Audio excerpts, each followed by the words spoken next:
Sam leiribo?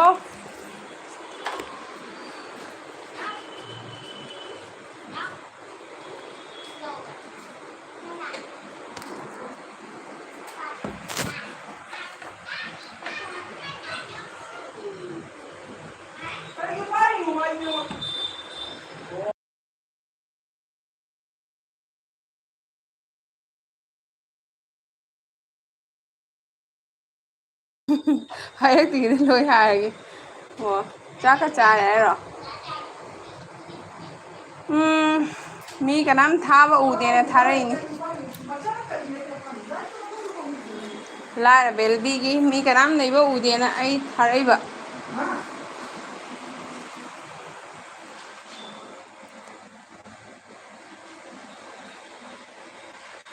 ꯁꯧꯒ꯭ꯔꯤ ꯉꯥ ꯊꯥꯛꯄ ꯑꯣ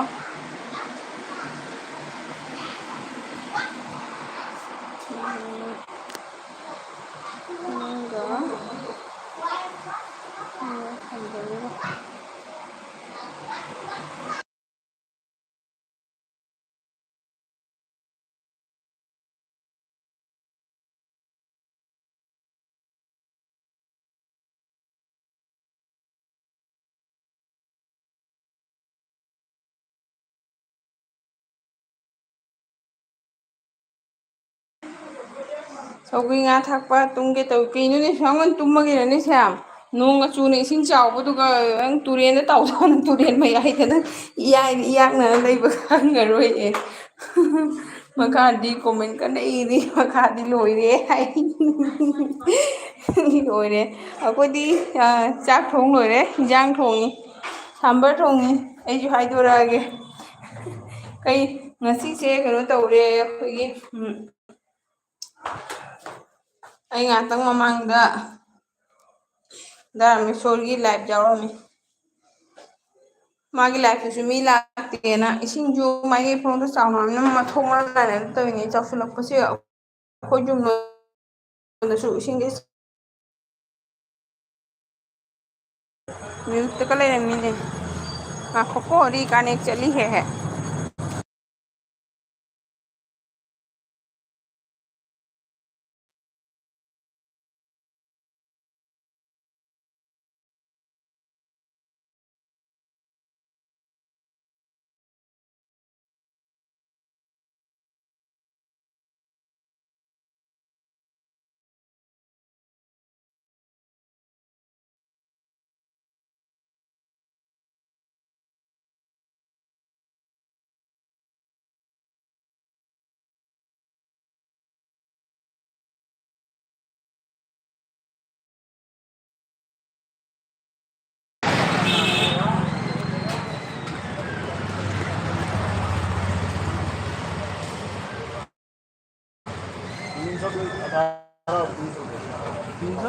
ꯇꯥꯔꯤꯕꯣ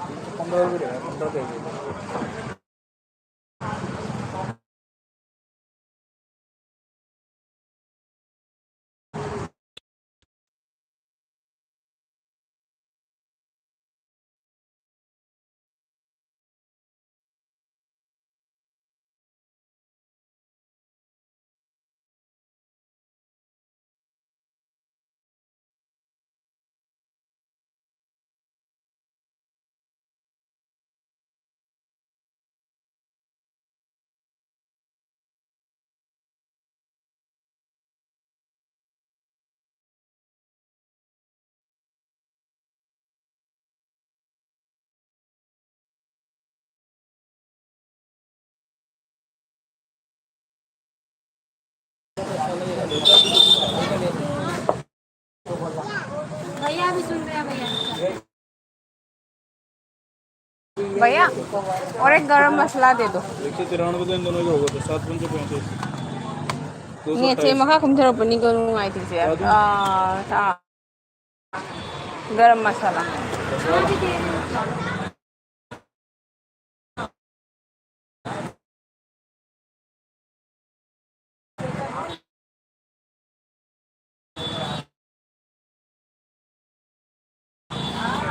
एमडीएस के अलावा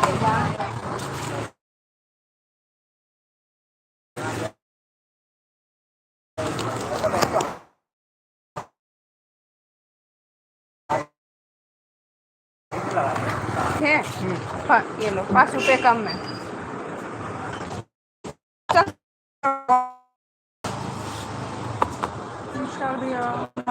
मेरा आना है दिन के बाद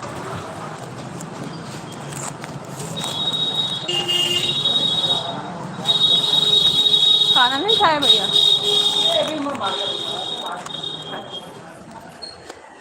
నేను అంటే తౌడేదో హాయ్ శ్యామ్ కదౌడా శ్యామ్ ꯊꯦꯡꯉꯤꯗꯣꯔꯦ ꯀꯩꯅꯣ ꯇꯧꯕꯩꯅꯦ ꯑꯩ ꯃꯈꯥꯗ ꯂꯥꯛ ꯃꯤꯅꯤꯠ ꯑꯃꯇꯪ ꯂꯩꯀꯣ ꯂꯩꯔꯥꯏ ꯀꯥꯏꯗꯣꯔꯦ ꯍꯥꯏ ꯑꯁ ꯑꯋꯥꯕꯅꯤ ꯅꯠꯇ꯭ꯔ ꯑꯗꯨꯁꯨ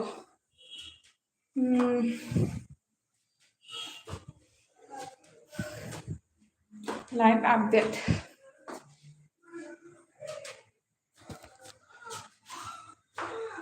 कई मथेल चारगे हाय आगूद श्यामना आगू कैसु खलुनु आई न्याय मनमदी नुशीरे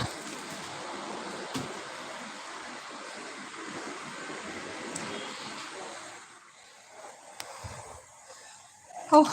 mata pe ka harap shur hol e mata ki shona tamlak poda them ngam pote athwa nin thu ko ngam pote kaisu khan ngam do na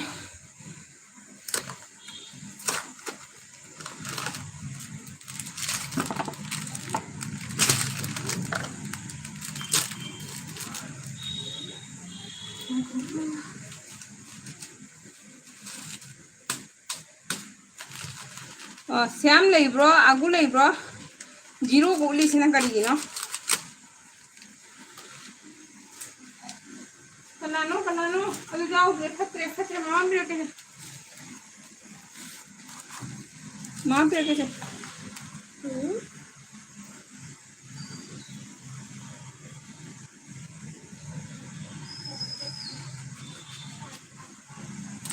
से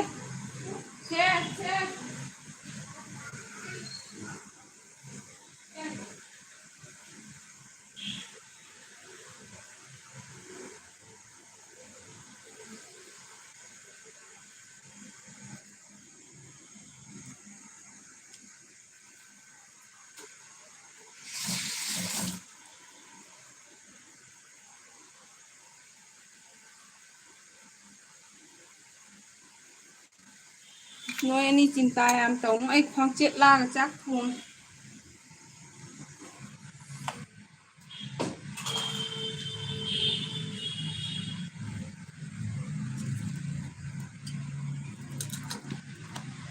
lấy hàng bao hoặc lấy ra đi ai đi hay hả chứ nhiệt lấy bữa nè hả chứ nhiệt lấy lắm rồi đó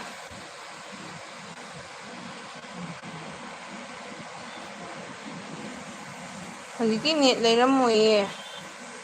ꯑꯩꯒꯤ ꯂꯩꯕ꯭ꯔꯣ ꯁ꯭ꯌꯥꯝ ꯈꯪꯗ꯭ꯔꯦꯅꯦ ꯑꯗꯨꯗꯤ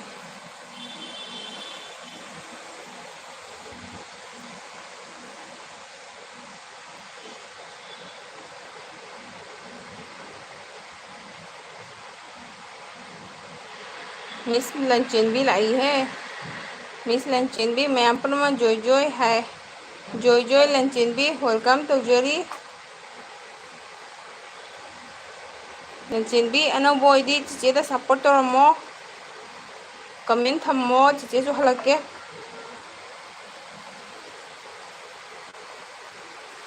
लंचेनबी चक चराबो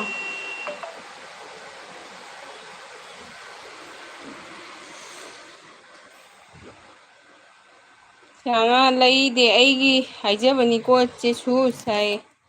ꯑꯗꯨꯒ ꯑꯩꯁꯨ ꯖꯣꯏ ꯖꯣꯏ ꯍꯥꯏ ꯁ꯭ꯌꯥꯝꯅ ꯑꯠꯆꯥ ꯑꯠꯆꯥ ꯑꯒꯨꯔꯨ ꯆꯠꯈ꯭ꯔꯕꯅꯦ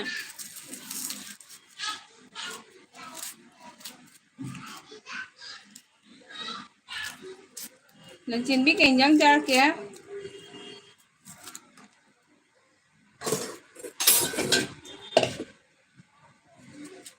ꯉꯁꯥꯏ ꯅꯣꯡꯅ ꯇꯥꯠ ꯇꯧꯔꯝꯕꯒꯤ ꯍꯧꯖꯤꯛꯃꯨꯛ ꯀꯟꯅ ꯁꯥꯒꯠꯂꯛꯏꯌꯦ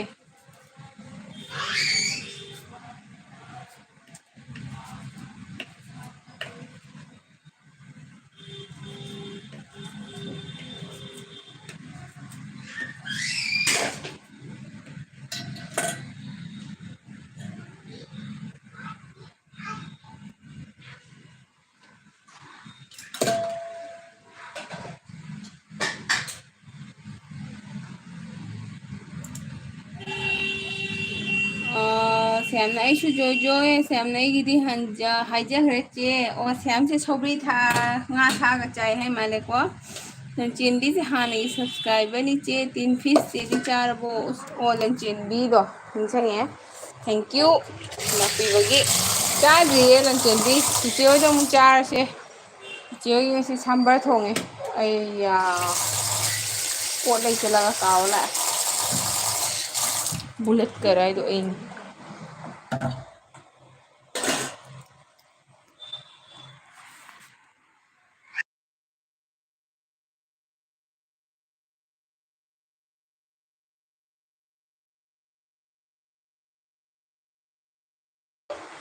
लाइक तो हम चा चांग हम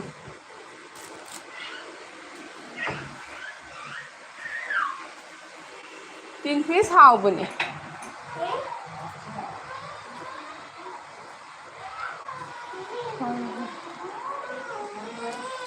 सिगलाव मचा अइना ngaयरनी क्या आमचूर पाउडर पे वाले पैसा तो आधे कैलकुलेट तौर पूरा लाओ हम खतंग हाई दो मोन जर्सन खंगे मामा खंगे श्याम श्याम नाइदी चले हाई के दौरे श्याम चेगी एलबी नोटिफिकेशन हौजिक लाखपदुदा चंगलकपनी हो लंचेनबी thank you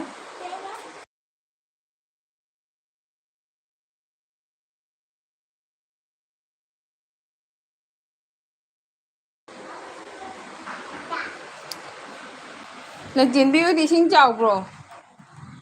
इसिंग चावबगे ma'am pro वानारी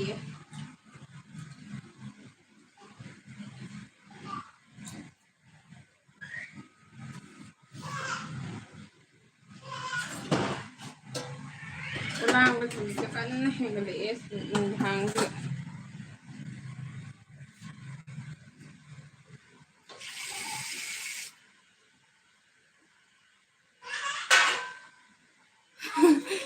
Shyam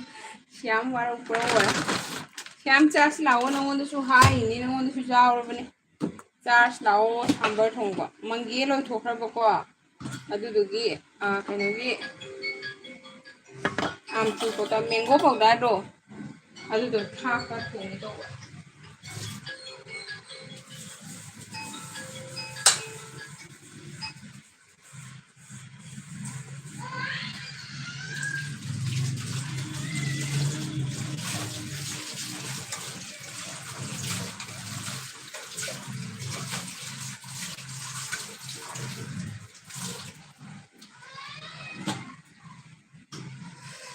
विकास संगोल सेम हेलो विकास चक चाराबो माले भामोन मालेदा विकास चक चाराबो थैंक यू लापी विकास लंचिंदी सेकेंड लाइक अखोई इसिंग चाउदे हाय फरे फरे लंचिंदी चाउद्रदी अखोई तुरेन पाथानारदाने मफम पुलम तो वानारे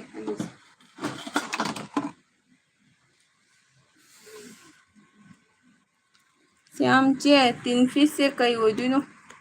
कौता दुनिये श्याम मोय कइनोगी मोरेरोंगे कौता दो हाउत्रने श्याम दुइदो फजन थोंगदी हाउबने अमुक अखोइना इसाना फजन हैना थोंदोक्ताबा विकास चारे हाय तेंजांग चाबिरके विकास से विकास होगी दीसिंग चाउद्रा चलो आदा आदा पूरो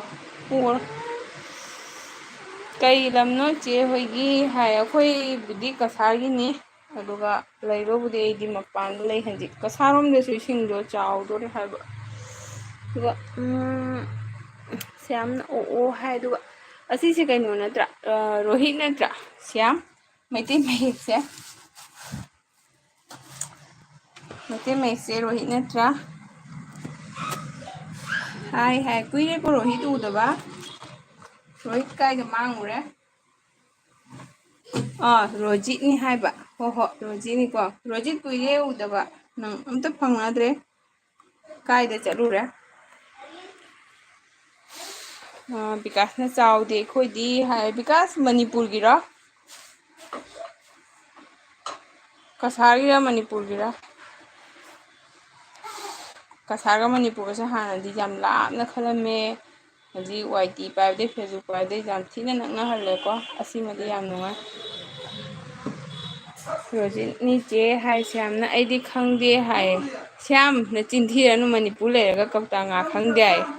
न चिंथीरनु को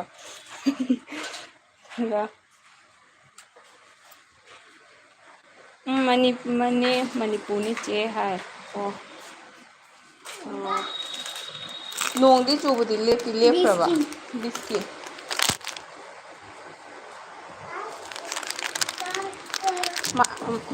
मासना अच्छा सूरे नोंदी चुबदी लेप्रबा हंजी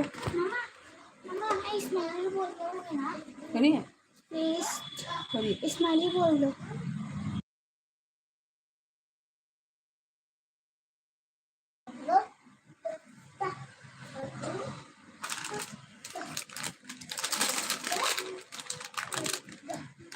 विकास के हिजांग चाहे है भी रही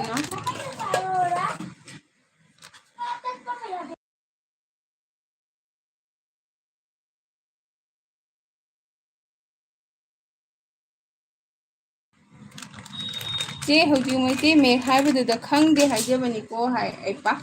नंग मैते मेघ हाइद्रो इहे नंगसुने मणिपुर लेरगा नंगसु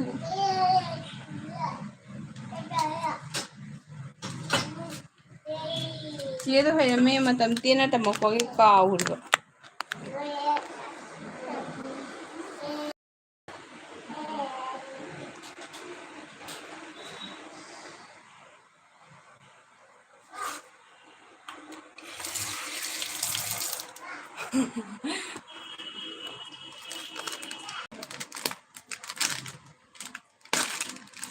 रोजी चक्रबो रोजी जामचांग चिंहला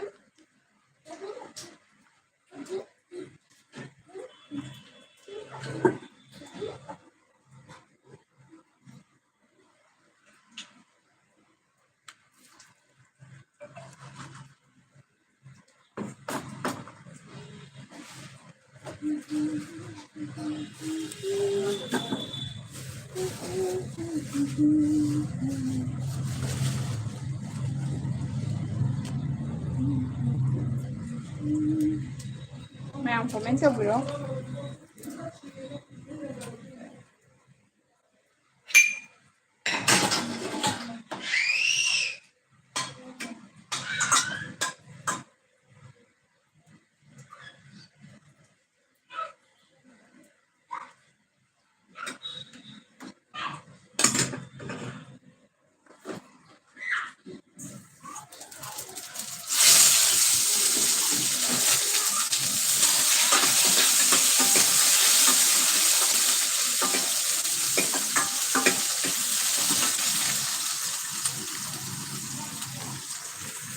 ꯀꯣꯃꯦꯟ ꯂꯩꯔꯦ ꯆꯦ ꯍꯥꯏ ꯀꯥꯏꯗ ꯂꯩꯔꯤꯅꯣ ꯀꯣꯃꯦꯟꯁꯦ ꯀꯣꯃꯦꯟ ꯂꯩꯇꯦ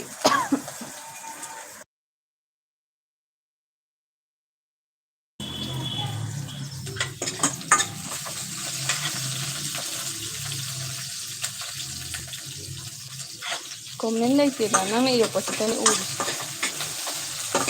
ꯋꯥ ꯅꯪꯒꯤ ꯀ꯭ꯂꯦꯞ ꯀ꯭ꯂꯦꯞ ꯑꯃꯒ ꯋꯥꯎ ꯑꯃꯒ ꯆꯦ ꯆꯦ ꯑꯩꯅꯤ ꯆꯥꯛ ꯊꯣꯡꯉꯦ ꯆꯥꯛ ꯊꯣꯡ ꯂꯣꯏꯔꯦ ꯏꯟꯖꯥꯡ ꯁꯣꯛ ꯇꯧꯒꯦ ꯇꯧꯔꯤ ꯉꯁꯤꯗꯤ ꯉꯟꯇꯥꯅ ꯇꯧꯊꯔꯕꯅꯤ ꯀꯅꯥꯅꯣ ꯁꯤꯅ ꯑꯃꯨꯛ ꯀꯣꯛ ꯀꯥꯛ ꯇꯧꯔꯤꯁꯤꯅ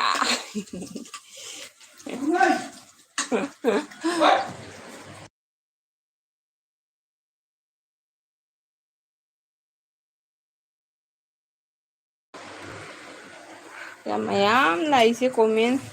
ꯏꯔꯒ ꯍꯥꯏ ꯑꯩ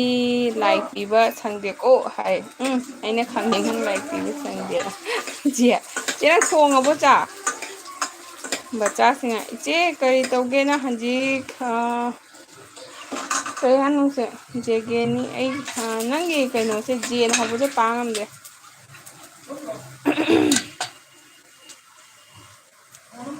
ꯀꯔꯤ ꯃꯊꯦꯜꯅꯣ ꯍꯥꯏꯆꯦ ꯁꯥꯝꯕꯔ ꯊꯣꯡꯉꯦ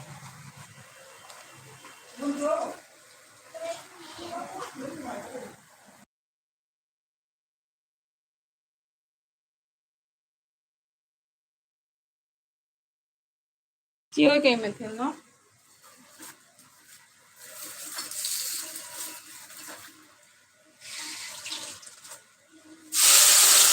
ꯀꯔꯤ ꯄꯇꯥꯒꯁꯦ ꯂꯣꯏꯕꯖꯥꯠꯅꯤꯕꯁꯦ ꯑꯂꯣꯏꯕꯅꯤ ꯃꯥꯁꯦ ꯄꯥꯎꯗꯔ ꯑꯣꯟꯗꯦꯀꯅꯤ ꯈꯥꯏꯁꯦ ꯃꯉꯣꯟꯗ ꯊꯦꯡꯕꯤꯔꯛꯀꯅꯨ ꯍꯥꯏꯅꯤ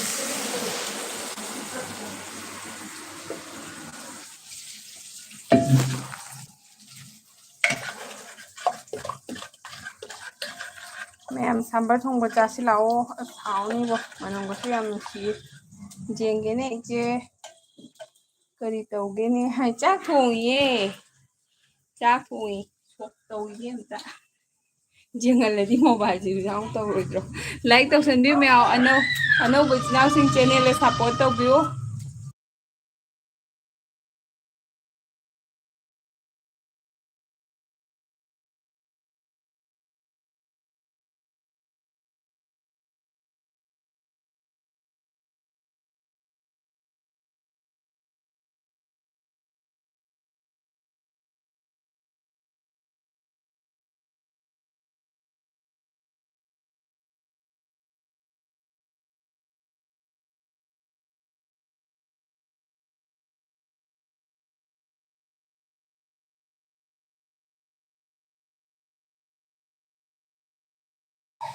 ꯊꯣꯡꯒꯦ ꯇꯧꯔꯤ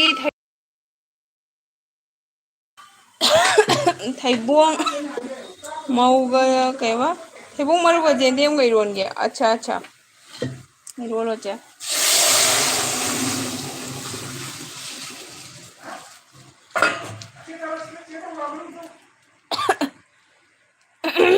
ꯕꯆꯥ ꯆꯠꯈ꯭ꯔꯕꯣ ꯁꯤꯗ ꯂꯩꯔꯦ ꯁꯧꯔꯛꯈꯤꯁꯅꯨ ꯁꯧꯔꯛꯑꯒ ꯆꯤꯡꯍꯜꯂꯛꯀꯦ ꯁꯥꯎꯔꯛꯈꯤꯁꯅꯨꯀꯣ ꯁꯥꯎꯔꯛꯇ꯭ꯔꯤ ꯍꯧꯖꯤꯛꯇ ꯁꯣꯛ ꯇꯧꯕꯩ ꯍꯩꯖꯤꯟꯕꯗꯨꯅꯤ ꯁꯥꯝꯕꯔ ꯊꯣꯡꯕꯅꯤ ꯁꯣꯃꯤ ꯂꯥꯛꯑꯦ ꯑꯩꯒꯤ ꯏꯅꯥꯎꯄꯤ ꯁꯣꯃꯤ ꯂꯥꯛꯑꯦ ꯁꯣꯃꯤ ꯆꯤꯆꯦꯗ ꯂꯥꯛꯇꯕ ꯀꯨꯏꯔꯦꯗ ꯅꯪꯗꯤ ꯀꯩ ꯌꯦꯟꯖꯥꯡ ꯆꯥꯔꯛꯀꯦ ꯅꯪꯕꯨ ꯁꯣꯃꯤꯗꯤ ꯅꯪꯕꯨ ꯀꯩ ꯌꯦꯟꯖꯥꯡ ꯆꯥꯔꯛꯀꯦ ꯁꯥꯝꯕꯔ ꯑꯩꯗꯤ ꯄꯥꯝꯗꯦ ꯁꯨꯁꯃꯤ ꯍꯥꯏ ꯑꯁ ꯆꯦꯗꯤ ꯌꯥꯝ ꯄꯥꯝꯃꯦ ꯁꯥꯎꯠꯀꯤ ꯗꯤꯁꯁꯦ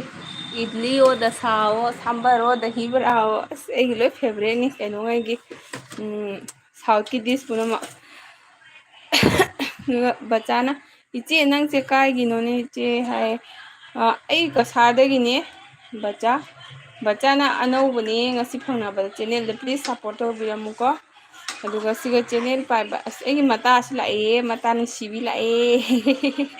ꯅꯣꯏ ꯃꯌꯥꯝ ꯂꯥꯛꯄꯁꯦ ꯍꯔꯥꯎꯋꯦ ꯅꯣꯛꯅꯤꯡꯉꯦ ꯆꯦ ꯁꯨꯃꯥꯏꯅ ꯏꯗꯂꯤ ꯍꯧꯔꯤꯔꯣ ꯁꯨꯁꯃꯤ ꯏꯗꯂꯤ ꯍꯧꯗꯦꯗ ꯆꯦ ꯏꯗꯂꯤ ꯍꯧꯅꯕ ꯕꯔꯇꯟꯒ ꯂꯩꯇꯦ ꯀꯣꯟꯒ ꯂꯩꯇꯦ ꯏꯗꯂꯤꯗꯤ ꯀꯨꯏꯔꯦ ꯆꯥꯗꯕ ꯑꯗꯣ ꯁꯥꯗꯤ ꯃꯔꯛ ꯃꯔꯛꯇ ꯆꯥꯏꯑꯦꯕ ꯑꯗꯨꯒ ꯁ꯭ꯌꯥꯝꯅ ꯃꯊꯦꯜꯗꯤ ꯉꯁꯤꯅ ꯑꯍꯥꯟꯕꯅꯤ ꯍꯥꯏ ꯍꯥꯏꯗꯤ ꯁ꯭ꯌꯥꯝ ꯉꯁꯤꯅ ꯑꯍꯥꯟꯕꯅꯤꯗꯤ ꯁꯥꯝꯕꯔ ꯇꯥꯖꯕ ꯍꯥꯏꯔꯣ ꯁꯣꯃꯤꯅ ꯑꯩ ꯅꯣꯡꯃ ꯍꯥꯞꯄꯛꯀꯦꯀꯣ ꯔꯦꯁꯤꯄꯤ ꯌꯥꯝ ꯍꯥꯎꯋꯦ ꯃꯔꯛ ꯃꯔꯛꯇ ꯍꯋꯥꯏ ꯑꯗꯨꯝ ꯆꯥꯛꯁꯤꯜꯂꯛꯄ ꯃꯇꯝꯗꯅꯦ ꯁꯤꯟꯇꯛ ꯇꯧꯔꯒ ꯁꯣꯃꯤꯅ ꯉꯥ ꯊꯣꯡꯕ ꯆꯥꯔꯦ ꯆꯦ ꯎꯁ ꯁꯣꯃꯤ ꯁꯣꯃꯤꯗꯤ ꯑꯍꯥꯎꯕ ꯁꯦꯠꯇꯔꯒ ꯂꯥꯛꯑꯦꯗ ꯑꯩꯒꯤ ꯃꯁꯥꯂꯥꯁꯦ ꯀꯣꯕꯔ ꯂꯧꯊꯣꯛꯈꯤꯗꯅ ꯀꯅꯥꯅ ꯀꯅꯥꯅꯣ ꯈꯪꯗꯦꯅ ꯇꯧꯔꯤꯁꯦ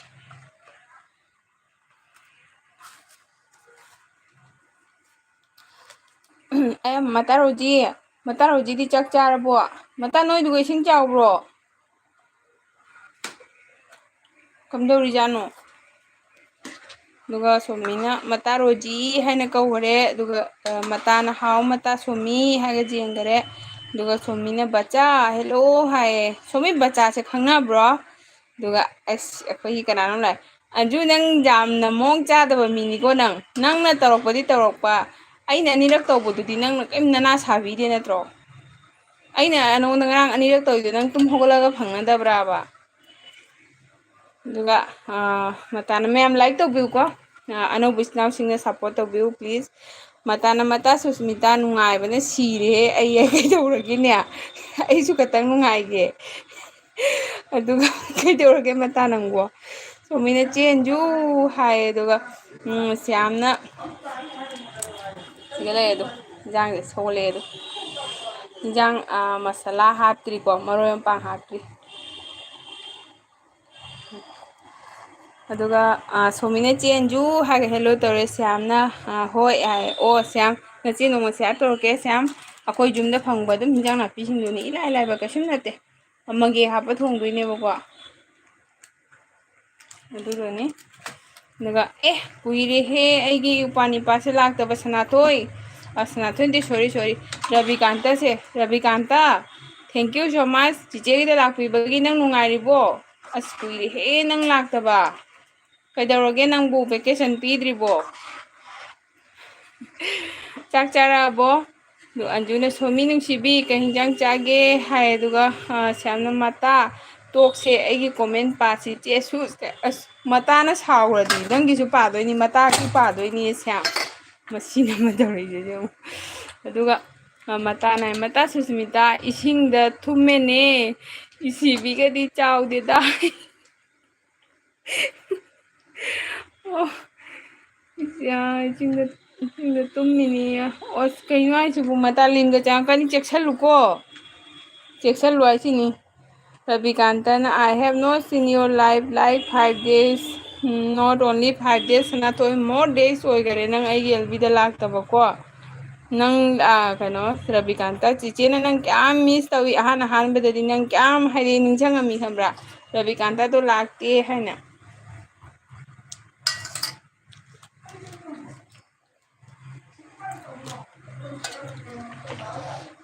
ꯂꯥꯏꯛ ꯗꯟ ꯍꯋꯥꯏꯔꯣ ꯍꯥꯏ ꯍꯣꯏ ꯁꯅꯥꯊꯣꯏ ꯍꯋꯥꯏꯗ ꯃꯪꯒꯦ ꯍꯥꯞꯄꯒ ꯁꯥꯎꯠꯀꯤ ꯍꯤꯟꯖꯥꯡꯗꯣ ꯁꯥꯝꯕꯔꯗꯣ ꯑꯗꯨꯒꯤꯗꯣ ꯊꯣꯡꯉꯦ ꯆꯦꯁꯣꯏ ꯃꯥꯅ ꯑꯣ ꯑꯗꯨꯒꯤꯔꯣ ꯅꯪꯅ ꯚꯩꯌꯥ ꯒꯔꯝ ꯃꯁꯥꯂꯥ ꯗꯦꯗꯣ ꯍꯥꯏꯍꯧꯔꯤꯗꯣ ꯆꯦ ꯄꯦꯜꯂꯤꯌꯦ ꯑꯗꯨꯒꯤ ꯃꯇꯝꯗꯨꯒ ꯅꯪꯅ ꯀꯗꯥꯏꯗ ꯑꯣꯟ ꯇꯧꯔ ꯊꯝꯃꯤꯕ ꯆꯦ ꯀꯌꯥꯝ ꯐꯨꯅꯤꯡꯉꯤ ꯍꯧꯖꯤꯛꯀꯤ ꯗꯨꯀꯥꯟꯗꯣ ꯑꯩꯒꯤ ꯃꯈꯥꯗ ꯑꯗꯨꯅ ꯏꯅꯛ ꯅꯛꯏꯌꯦꯕꯀꯣ ꯆꯥꯎꯊꯣꯛꯆꯔꯤꯕ ꯍꯥꯏꯁꯤꯅꯤ ꯈꯪꯕ꯭ꯔꯥ ꯄꯣꯠꯀꯁꯦ ꯄꯤꯕꯁꯦ ꯉꯥꯏꯍꯟꯗꯣꯔꯤꯅꯤ ꯐꯨꯅꯤꯡꯕꯅ ꯁ꯭ꯋꯥꯏꯁꯤꯒ ꯑꯗꯣ ꯄꯣꯠꯀꯁꯦ ꯇꯥꯡꯕꯅ ꯈꯪꯕ꯭ꯔꯥ ꯃꯥꯅ ꯄꯣꯡꯖꯔꯤꯁꯦ ꯄꯣꯡꯈ꯭ꯔ ꯄꯣꯠꯅꯤ ꯄꯣꯡ ꯍꯋꯥꯏ ꯃꯥꯟꯅꯩ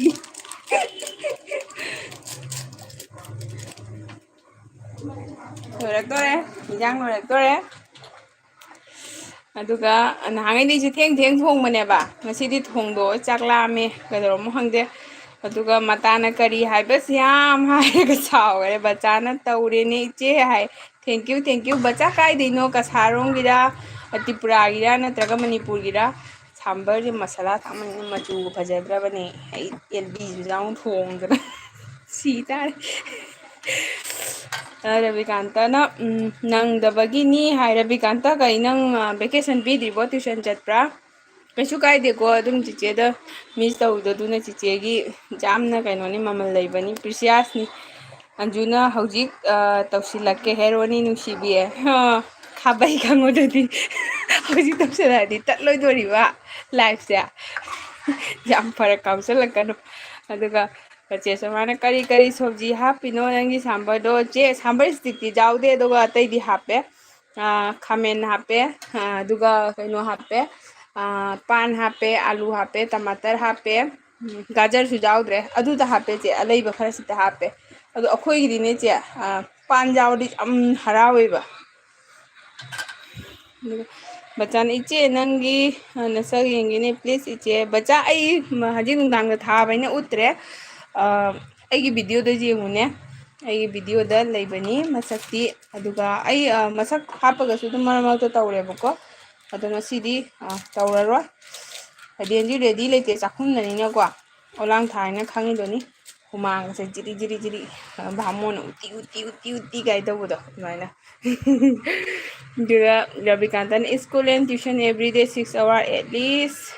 and rest 1 hour okay okay Sanatoy take care of yourself ꯌꯥꯝꯅ ꯀꯩꯅꯣ ꯇꯧꯒꯅꯨ ꯑꯗꯨꯝ ꯅꯣꯏꯅ ꯁꯞꯄꯣꯔꯠ ꯇꯧꯕꯤꯕꯗꯣ ꯑꯗꯨꯗꯨꯅ ꯑꯗꯨꯝ ꯆꯤꯆꯦꯒꯤꯗꯤ ꯕꯦꯁꯅꯤ ꯃꯇꯝ ꯁꯪꯕꯗ ꯚꯤꯗꯤꯑꯣ ꯈꯔ ꯈꯔ ꯌꯦꯡꯕꯤꯌꯨ ꯌꯥꯝꯅ ꯁꯥꯎꯒꯦꯅꯦ ꯑꯟꯖꯅꯥ ꯁꯥꯎꯒꯤꯅꯦ ꯑꯟꯖꯅꯥ ꯍꯥꯏ ꯀꯥꯏꯗ ꯂꯥꯛꯀꯦꯅꯦ ꯁꯥꯝ ꯑꯟꯖꯅꯥꯕꯨ ꯂꯥꯛꯇꯦꯅꯦ ꯀꯥꯏꯗ ꯂꯥꯛꯀꯦ ꯑꯟꯖꯅꯥꯒ ꯍꯥꯏꯁꯤꯕꯣ ꯃꯇꯥꯅ ꯃꯇꯥ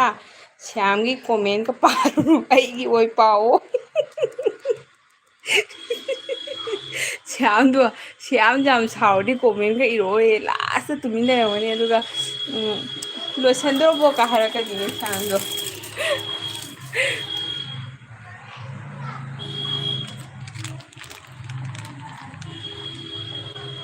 ꯍꯥꯎꯇꯕ ꯑꯝꯆꯨꯔ ꯄꯧꯗꯥꯔ ꯑꯃ ꯄꯤꯔꯛꯑꯦꯍꯦ ꯄꯥꯀꯤꯁꯇꯥꯟꯒꯤ ꯑꯝꯆꯨꯔ ꯄꯧꯗꯥꯔ ꯈꯪꯗꯦꯅ ꯇꯧꯔꯤꯁꯦ ꯑꯔꯕꯤꯀꯥꯟꯇꯅ ꯈꯖꯤꯡꯒ ꯉꯥꯒ ꯌꯥꯝ ꯐꯥꯏꯌꯦ ꯉꯔꯥꯡꯒ ꯉꯁꯤꯒꯗꯤ ꯑꯁ ꯍꯥꯎꯅꯤꯀꯣ ꯔꯕꯤꯀꯥꯟꯇ ꯃꯌꯥꯝꯒꯤ ꯋꯥꯁꯨ ꯋꯥꯅꯕ ꯉꯥꯁꯨ ꯍꯥꯎꯕ ꯒ꯭ꯌꯥꯟ ꯃꯦꯟ ꯑꯃ ꯇꯥꯗ꯭ꯔꯦ ꯇꯧꯔꯤꯁꯦ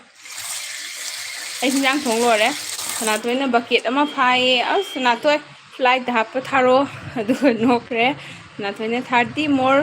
minute live please ꯍꯥꯏꯌꯦ ꯑꯣꯀꯦ ꯑꯣꯀꯦ ꯑꯗꯨꯕꯨꯗꯤ ꯊꯥꯈꯤꯅꯤ ꯁꯅꯥꯊꯣꯏ ꯆꯤꯆꯦ ꯍꯧꯕꯗ ꯉꯥꯏꯔꯦꯕꯀꯣ ꯊꯥꯈꯤꯅꯤ 30 more minute ꯊꯥꯈꯤꯅꯤ ꯗꯨꯛꯅ ꯊꯥꯅ ꯆꯤꯆꯦ ꯆꯥꯛ ꯍꯤꯟꯖꯥꯡ ꯂꯣꯏꯁꯤꯟꯒꯅꯦꯕ ꯑꯗꯨ ꯂꯥꯏꯠꯇꯨ ꯊꯥꯒꯅꯤ ꯑꯗꯨꯒ ꯆꯦ ꯅꯪ ꯀꯩ ꯍꯤꯟꯖꯥꯡꯅꯤ ꯍꯥꯏꯕ ꯅꯪꯅ ꯄꯣꯠ ꯂꯩꯕꯗꯣ ꯇꯥꯔꯤꯕ ꯁꯤ ꯑꯩ ꯅꯣꯛꯅꯤꯡꯉꯤꯕ ꯑꯗꯨꯏꯗꯣ ꯅꯪ ꯊꯣꯛꯂꯛꯇ꯭ꯔꯤꯑꯕ ꯊꯣꯛꯂꯛꯇ꯭ꯔꯁꯨ ꯅꯪ ꯇꯥꯔꯝꯕꯗꯣ ꯕꯌꯥꯟꯒꯔ ꯃꯆꯥꯅꯥꯗꯦ ꯑꯗꯨ ꯍꯥꯏꯁꯤꯅꯤꯕꯣ ꯑꯗꯨꯏ ꯅꯤꯄꯥꯜ ꯐꯨꯅꯤꯡꯕꯅ ꯑꯩꯗꯤꯕꯣ ꯑꯅꯤ ꯑꯍꯨꯝꯒ ꯁꯨꯔꯗꯤ ꯑꯣꯞꯁꯟꯒ ꯂꯩꯔꯗꯤ ꯆꯪꯉꯣꯏꯗꯕꯤ ꯖꯥꯠꯇꯨꯅꯦꯕ ꯃꯥ ꯄꯣꯡꯖꯩꯗꯣ ꯑꯗꯨꯒ ꯁꯅꯥꯊꯣꯏꯅ ꯄ꯭ꯂꯤꯖ ꯍꯥꯏꯌꯦ ꯑꯣꯀꯦ ꯑꯣꯀꯦ ꯁꯅꯥꯊꯣꯏ ꯄ꯭ꯂꯤꯖ ꯍꯥꯏꯗ꯭ꯔꯁꯨ ꯌꯥꯏꯀꯣ ꯌꯥꯝꯅ ꯑꯩꯒꯤ ꯀꯣꯃꯦꯟ ꯉꯥꯛꯇ ꯄꯥꯎ ꯍꯥꯏꯕ ꯅꯠꯇꯦꯀꯣ ꯑꯩꯒꯤ ꯀꯣꯃꯦꯟ ꯄꯥꯕꯗꯨꯗ ꯍꯥꯏꯕꯅꯤꯀꯣ ꯔꯣꯖꯤꯅꯕꯨ ꯐꯠꯇꯕꯤ ꯍꯥꯏ ꯃꯇꯥꯅ ꯃꯇꯥ ꯁꯨꯁꯃꯤꯇꯥ ꯅꯪꯁꯦ ꯑꯩꯅ ꯑꯋꯥꯡꯕ ꯊꯥꯛꯇ ꯊꯥꯒꯠꯆꯩ ꯅꯣꯏ ꯅꯠꯇꯅ ꯀꯩꯗꯧꯔꯦ ꯍꯥꯏꯕꯅꯣ ꯃꯇꯥ ꯑꯩꯅꯁꯨ ꯌꯥꯝ ꯅꯨꯡꯁꯤꯌꯦ ꯁꯨꯄ꯭ꯔꯤꯇꯤꯅꯁꯨ ꯅꯪ ꯀꯌꯥꯝ ꯊꯥꯒꯠꯂꯤ ꯈꯪꯕ꯭ꯔꯥ ꯑꯗꯨꯒ ꯔꯕꯤꯀꯥꯟꯇꯅ ꯉꯥꯃꯨꯁꯨ ꯌꯥꯎꯋꯦ ꯔꯕꯤꯀꯥꯟꯇ ꯆꯤꯆꯦꯗꯤ ꯉꯥꯃꯨ ꯆꯥꯗꯦ ꯑꯗꯨꯒ ꯑꯇꯩ ꯉꯥꯗꯤ ꯆꯥꯅꯤꯡꯉꯦ ꯆꯅꯤ ꯈꯅꯥ ꯍꯥꯏꯗꯤ ꯉꯥ ꯃꯆꯥꯗꯣ ꯃꯨꯀ ꯉꯥ ꯑꯗꯨꯃꯥꯏꯅ ꯇꯧꯕ ꯃꯆꯥꯗꯣ ꯆꯅꯤ ꯈꯅꯥ ꯍꯥꯏꯕ ꯅꯣꯏꯗꯤ ꯀꯩ ꯍꯥꯏꯕ ꯈꯪꯗꯦ ꯑꯗꯨꯗꯣ ꯉꯥꯅꯝ ꯆꯥꯕꯗ ꯌꯥꯝ ꯍꯥꯎꯕꯅꯦ ꯑꯩꯈꯣꯏ ꯃꯃꯥꯡꯗꯁꯨ ꯄꯥꯠ ꯑꯃ ꯂꯩꯕꯀꯣ ꯑꯁ ꯅꯣꯡ ꯈꯛꯇꯪ ꯇꯥꯕꯗ ꯕꯥꯇꯤꯟ ꯕꯥꯇꯤꯟ ꯐꯥꯏꯌꯦ ꯑꯗꯨꯒ ꯌꯥꯝ ꯆꯥꯎꯋꯦ ꯃꯄꯤꯅꯤ ꯍꯥꯏꯑꯣ ꯃꯇꯥꯅ ꯁ꯭ꯌꯥꯝ ꯅꯪ ꯌꯥꯝ ꯐꯥꯎꯕ꯭ꯔꯥ ꯌꯥꯝ ꯐꯥꯎꯒꯦ ꯍꯥꯏꯈꯤꯕꯅꯦ ꯑꯗꯨꯒ ꯆꯦ ꯁꯣꯔꯃꯥꯅ ꯒꯥꯖꯔꯒ ꯃꯥꯏꯔꯦꯟꯒ ꯍꯥꯞꯄꯤꯁꯦ ꯍꯥꯎꯕꯅꯤ ꯁꯨꯁꯃꯤ ꯍꯥꯎꯏ ꯏꯆꯦ ꯒꯥꯖꯔꯗꯣ ꯐꯪꯗꯦꯅꯦ ꯆꯦ ꯁꯤꯗꯗꯤꯅꯦ ꯒꯥꯖꯔꯗꯣ ꯅꯤꯡꯊꯝꯊꯥꯒꯤ ꯃꯇꯝ ꯈꯔꯇꯅꯤ ꯈꯪꯕ꯭ꯔꯥ ꯒꯥꯖꯔ ꯐꯪꯉꯤꯕ ꯑꯗꯨꯏ ꯃꯇꯝ ꯅꯠꯇꯕꯗꯅꯦ ꯍꯧꯖꯤꯛ ꯒꯥꯖꯔꯁꯦ ꯐꯪꯉꯁꯨꯅꯦ ꯃꯔꯛ ꯃꯔꯛꯇ ꯑꯩꯈꯣꯏ ꯃꯣꯏꯅ ꯃꯀꯨꯁꯦ ꯍꯟꯖꯟ ꯍꯟꯖꯟ ꯈꯣꯛꯇꯣꯛꯑꯒꯅꯦ ꯐ꯭ꯔꯤꯖꯇ ꯊꯝꯕ ꯀꯨꯂꯔꯗ ꯊꯝꯕ ꯒꯥꯖꯔꯅꯦꯕꯀꯣ ꯑꯗꯨꯝ ꯍꯦꯟꯐꯗ꯭ꯔꯒꯗꯤ ꯂꯧꯋꯦ ꯅꯠꯇꯗꯤ ꯂꯧꯗ꯭ꯔꯦ ꯍꯥꯏꯗꯤ ꯄꯣꯠꯇꯣ ꯐ꯭ꯔꯦꯁ ꯑꯣꯏꯗꯕꯅꯤꯅꯅꯦ ꯑꯗꯨꯒ ꯃꯥꯏꯔꯦꯟꯗꯤ ꯑꯃꯐꯥꯎ ꯍꯥꯞꯇ꯭ꯔꯤ ꯏꯆꯦ ꯗ꯭ꯔꯝꯁꯇꯤꯛ ꯍꯥꯞꯄꯗꯤ ꯍꯥꯎꯋꯦ ꯁꯖꯅꯥꯗꯣ ꯔꯕꯤꯀꯥꯟꯇꯅ ꯉꯥꯅꯨ ꯃꯆꯥ 5 ꯂꯩꯔꯦ ꯑꯗꯨꯒ ꯆꯤꯛꯀꯦꯟ ꯑꯃ ꯍꯥꯏ ꯀꯩꯗꯧꯗꯣꯏꯕꯗꯨꯅ ꯂꯥꯏꯔꯤꯛ ꯄꯥꯕꯗ ꯁꯤꯗꯧꯔꯦ ꯍꯥꯏ ꯑꯦꯛꯖꯥꯝ ꯀꯔꯝ ꯀꯥꯟꯗꯩꯅꯣ ꯁꯅꯥꯊꯣꯏ ꯂꯥꯏꯔꯤꯛ ꯀꯟꯅ ꯄꯥꯎ ꯂꯥꯏꯔꯤꯛ ꯀꯟꯅ ꯄꯥꯎ ꯂꯥꯏꯔꯤꯛ ꯄꯥꯒꯅꯤ ꯍꯌꯦꯡ ꯀꯩꯅꯣ ꯇꯧꯗꯣꯏꯗꯣ ꯑꯆꯧ ꯑꯆꯧꯕ ꯁ꯭ꯀꯨꯜꯗ ꯑꯆꯧ ꯑꯆꯧꯕ ꯀꯣꯂꯦꯖꯇ ꯅꯪꯅ ꯃꯈꯨꯠ ꯊꯤꯟꯕ ꯃꯐꯝꯗ ꯇꯝ ꯐꯪꯗꯣꯏꯗꯣ ꯑꯗꯨꯒ ꯐꯥꯔꯁ ꯁꯦꯃꯤꯁꯇꯔ ꯑꯦꯛꯖꯥꯝ ꯂꯣꯏꯈ꯭ꯔꯦ ꯍꯥꯏꯌꯦ ꯁꯅꯥꯊꯣꯏ ꯅꯪ ꯀꯩꯅꯣ ꯀꯥꯔꯕꯣ ꯍꯧꯖꯤꯛ ꯅꯪ ꯀꯩꯅꯣꯔ ꯍꯥꯏꯕ ꯒ꯭ꯔꯦꯖꯨꯑꯦꯁꯟꯒꯤꯔ ꯅꯪ ꯐꯥꯔꯁ ꯁꯦꯃꯤꯁꯇꯔ ꯍꯥꯏꯁꯦ ꯍꯌꯦꯡ ꯍꯥꯏꯗꯣꯛꯇꯣꯏꯅꯤ ꯍꯥꯏ ꯑꯣꯀꯦ ꯑꯗꯨꯗꯤ ꯅꯪꯒꯤ ꯔꯤꯖꯜ ꯉꯥꯏꯔꯝꯃꯒꯦ ꯄꯨꯡ ꯀꯌꯥꯗ ꯍꯥꯏꯗꯣꯛꯇꯣꯏꯕ ꯅꯪꯒꯤ ꯔꯤꯖꯜ ꯌꯦꯡꯉ ꯊꯥꯔꯛꯑꯒꯦ ꯅꯪ ꯄꯨꯡ ꯍꯥꯏꯔꯛꯑꯣ ꯑꯗꯨꯒ ꯕꯆꯥꯅ ꯃꯅꯤꯄꯨꯔꯒꯤꯅꯤ ꯏꯆꯦ ꯍꯥꯏ ꯊꯦꯡꯀ꯭ꯌꯨ ꯕꯆꯥ ꯑꯩꯈꯣꯏꯗ ꯁꯞꯄꯣꯔꯠ ꯇꯧꯕꯤꯔꯤꯁꯦꯀꯣ ꯑꯩꯈꯣꯏ ꯀꯁꯥꯔꯒꯤ ꯏꯆꯤꯜ ꯏꯅꯥꯎꯗꯒꯤ ꯃꯅꯤꯄꯨꯔꯒꯤ ꯏꯆꯤꯜ ꯏꯅꯥꯎꯅ ꯌꯥꯝ ꯍꯦꯜꯂꯦ ꯑꯩꯈꯣꯏꯗ ꯁꯞꯄꯣꯔꯠ ꯇꯧꯕꯤꯕ ꯃꯅꯤꯄꯨꯔꯒꯤꯗꯤ ꯈꯪꯗꯦ ꯀꯩꯒꯤꯅꯣ ꯁꯣꯔꯤ ꯀꯁꯥꯔꯒꯤꯗꯤꯅꯦ ꯑꯦꯜ ꯕꯤꯗꯁꯨ ꯌꯥꯝ ꯂꯥꯛꯇꯦꯕꯀꯣ ꯑꯗꯨꯗꯨꯅꯔ ꯈꯪꯗꯦ ꯑꯗꯨꯒ ꯑꯩꯈꯣই ꯁꯞꯄꯣꯔꯠ ꯇꯧꯕꯤꯕ ꯑꯌꯥꯝꯕ 70% ꯃꯨꯛꯅꯦ ꯃꯅꯤꯄꯨꯔ ꯏꯆꯤꯜ ꯏꯅꯥꯎ ꯉꯥꯛꯇꯅꯦ ꯁꯌꯥꯝꯅ ꯆꯦ ꯑꯟꯖꯨ ꯁꯥꯎꯒ꯭ꯔꯤ ꯆꯥꯔꯦ ꯍꯥꯏ ꯑꯗꯨꯅ ꯁꯌꯥꯝ ꯁꯥꯎꯏꯅꯤ ꯁꯥꯎꯒ꯭ꯔꯤ ꯆꯥꯕꯒꯤ ꯁꯅꯥꯊꯣꯏ ꯅꯣꯛꯈ꯭ꯔꯦ ꯑꯗꯨꯒ ꯊꯦꯡꯀ꯭ꯌꯨ ꯍꯥꯏ ꯋꯦꯜꯀꯝ ꯃꯇꯥꯅ ꯅꯨꯡꯁꯤꯕꯤ ꯍꯥꯏꯈꯔꯦ ꯃꯇꯥꯒꯤꯗꯤ ꯀꯩ ꯏꯟꯖꯥꯡ ꯆꯥꯔꯦ ꯍꯥꯏꯕ ꯉꯥ ꯆꯥꯏ ꯍꯥꯏꯔꯣ life everyday at 3 PM everyday ꯍꯥꯏ ꯍꯣꯀꯦ ꯁꯅꯥꯊꯣꯏ ꯑꯥꯏ ꯋꯤꯜ ꯇ꯭ꯔꯥꯏ ꯆꯤꯆꯦꯗꯣ ꯇꯥꯏꯝ ꯐꯤꯛꯁ ꯇꯧꯕꯁꯦ ꯉꯝꯖꯗꯦꯅꯦ ꯆꯤꯆꯦꯁꯦ ꯍꯧꯖꯤꯛꯀꯣ ꯈꯇꯪ ꯀꯩꯅꯣ ꯆꯥꯗꯦ ꯉꯁꯤꯗꯤ ꯈꯔ ꯁꯪꯕꯒꯤ ꯉꯁꯥꯏꯁꯨ ꯊꯥꯔꯝꯃꯦꯕꯀꯣ ꯉꯁꯥꯏꯁꯨ ꯊꯥꯔꯝꯃꯦ ꯑꯗꯣ ꯆꯤꯆꯦꯗꯤ ꯌꯥꯝ ꯍꯔꯥꯎ ꯍꯔꯥꯎ ꯊꯥꯔꯝꯃꯦ ꯑꯗꯨꯒ ꯍꯩꯉꯥꯡ ꯉꯥꯡꯕ ꯑꯃ ꯂꯥꯛꯑꯝꯕꯗꯩ ꯆꯤꯆꯦꯁꯦ ꯃꯨꯠꯀ ꯄꯨꯔꯥ ꯗꯥꯎꯟ ꯆꯠꯈ꯭ꯔꯦꯕ ꯑꯗꯨꯒ ꯑꯃꯨꯛꯁꯨ ꯁꯣꯔꯤꯒ ꯍꯥꯏꯔꯝꯃꯦ ꯑꯗꯨꯒ ꯆꯤꯆꯦꯗ ꯁꯞꯄꯣꯔꯠ ꯇꯧꯕꯤꯕ ꯑꯉꯥꯡ ꯑꯃꯅ ꯃꯥꯗꯣ ꯍꯥꯏꯠ ꯇꯧꯊꯣꯛꯈ꯭ꯔꯦ ꯐꯔꯦ ꯍꯥꯏꯅ ꯑꯗꯩ ꯍꯟꯖꯤꯛꯃꯨꯛ ꯉꯁꯤꯁꯦ ꯈꯔ ꯁꯪꯕꯩ ꯊꯥꯔꯛꯏꯅꯦ ꯑꯗꯨꯒ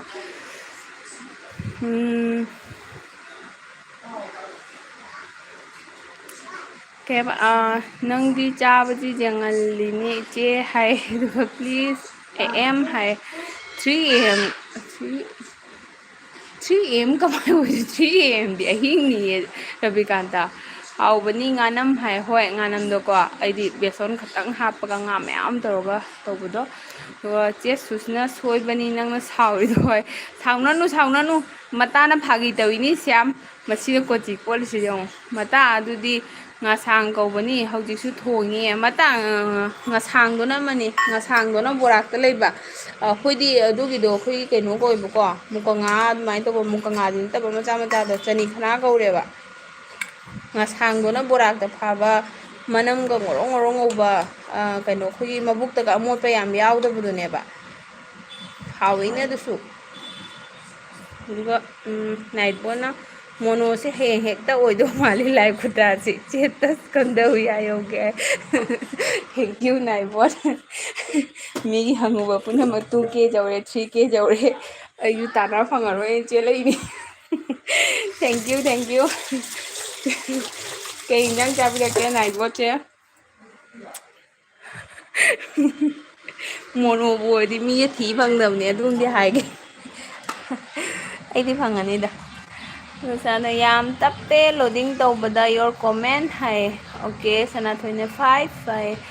ꯑꯠꯆꯥ ꯒꯨꯂꯤ 5 ꯂꯩꯌꯔꯥ ꯑꯗꯩꯗꯤ ꯁꯅꯥꯊꯣꯏ ꯑꯃꯁꯨ ꯂꯥꯛꯑꯦ ꯁꯤꯅ ꯁꯅꯥꯊꯣꯏꯁꯤ ꯃꯃꯤꯡꯅꯦꯕꯀꯣ ꯑꯩ ꯂꯥꯛꯑꯦꯅꯦꯅꯦ ꯑꯦꯟ 10 ꯂꯥꯏꯛ ꯗꯅꯦꯅꯦ ꯊꯦꯡꯀ꯭ꯌꯨ ꯁꯣ ꯃꯆ ꯁꯅꯥꯊꯣꯏ ꯂꯥꯏꯛ ꯇꯧꯕ ꯂꯣꯏꯔꯕ ꯔꯕꯤꯀꯥꯟꯇ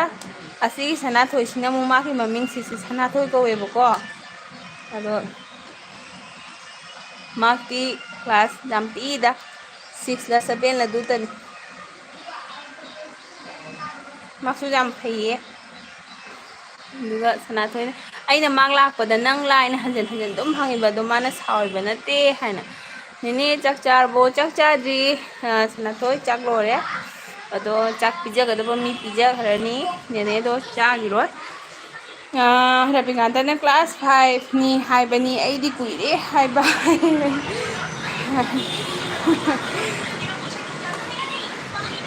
ꯑꯗꯨꯒ ꯌꯥꯝꯅ ꯐꯥꯎꯕꯒꯤ ꯋꯥꯗꯤ ꯃꯤꯒꯤ ꯃꯌꯨꯝ ꯐꯥꯎꯔꯒ ꯆꯠꯄ ꯉꯝꯕ ꯅꯨꯄꯥꯅꯤꯀꯣ ꯔꯣꯖꯤ ꯅꯕꯨꯛꯇꯣ ꯐꯠꯇꯕ ꯇꯧꯅꯨꯀꯣ ꯍꯥꯏ ꯃꯇꯥ ꯀꯩꯅꯣ ꯍꯥꯏꯁꯦ ꯌꯥꯝ ꯍꯥꯏꯈ꯭ꯔꯦ ꯑꯗꯨꯒ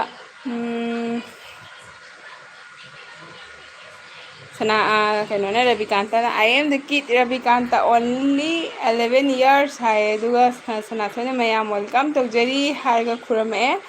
ꯅꯨꯡꯁꯤꯅ ꯑꯗꯨꯒ ꯔꯕꯤꯀꯥꯟꯇꯅ ꯑꯥꯏ ꯑꯦꯝ ꯗ ꯑꯣꯟꯂꯤ ꯋꯥꯟ ꯋꯥꯆꯤꯡ ꯗ ꯂꯥꯏꯐ ꯍꯥꯏ ꯅꯠꯇꯦ ꯂꯩꯀꯣ ꯂꯩꯌꯣ ꯔꯕꯤꯀꯥꯟꯇ ꯑꯗꯨꯒ ꯁꯅꯥꯊꯣꯏꯅ ꯃꯌꯥꯝ ꯍꯥꯏꯔꯦ ꯀ꯭ꯔꯤꯁꯁꯨ ꯂꯥꯛꯑꯦ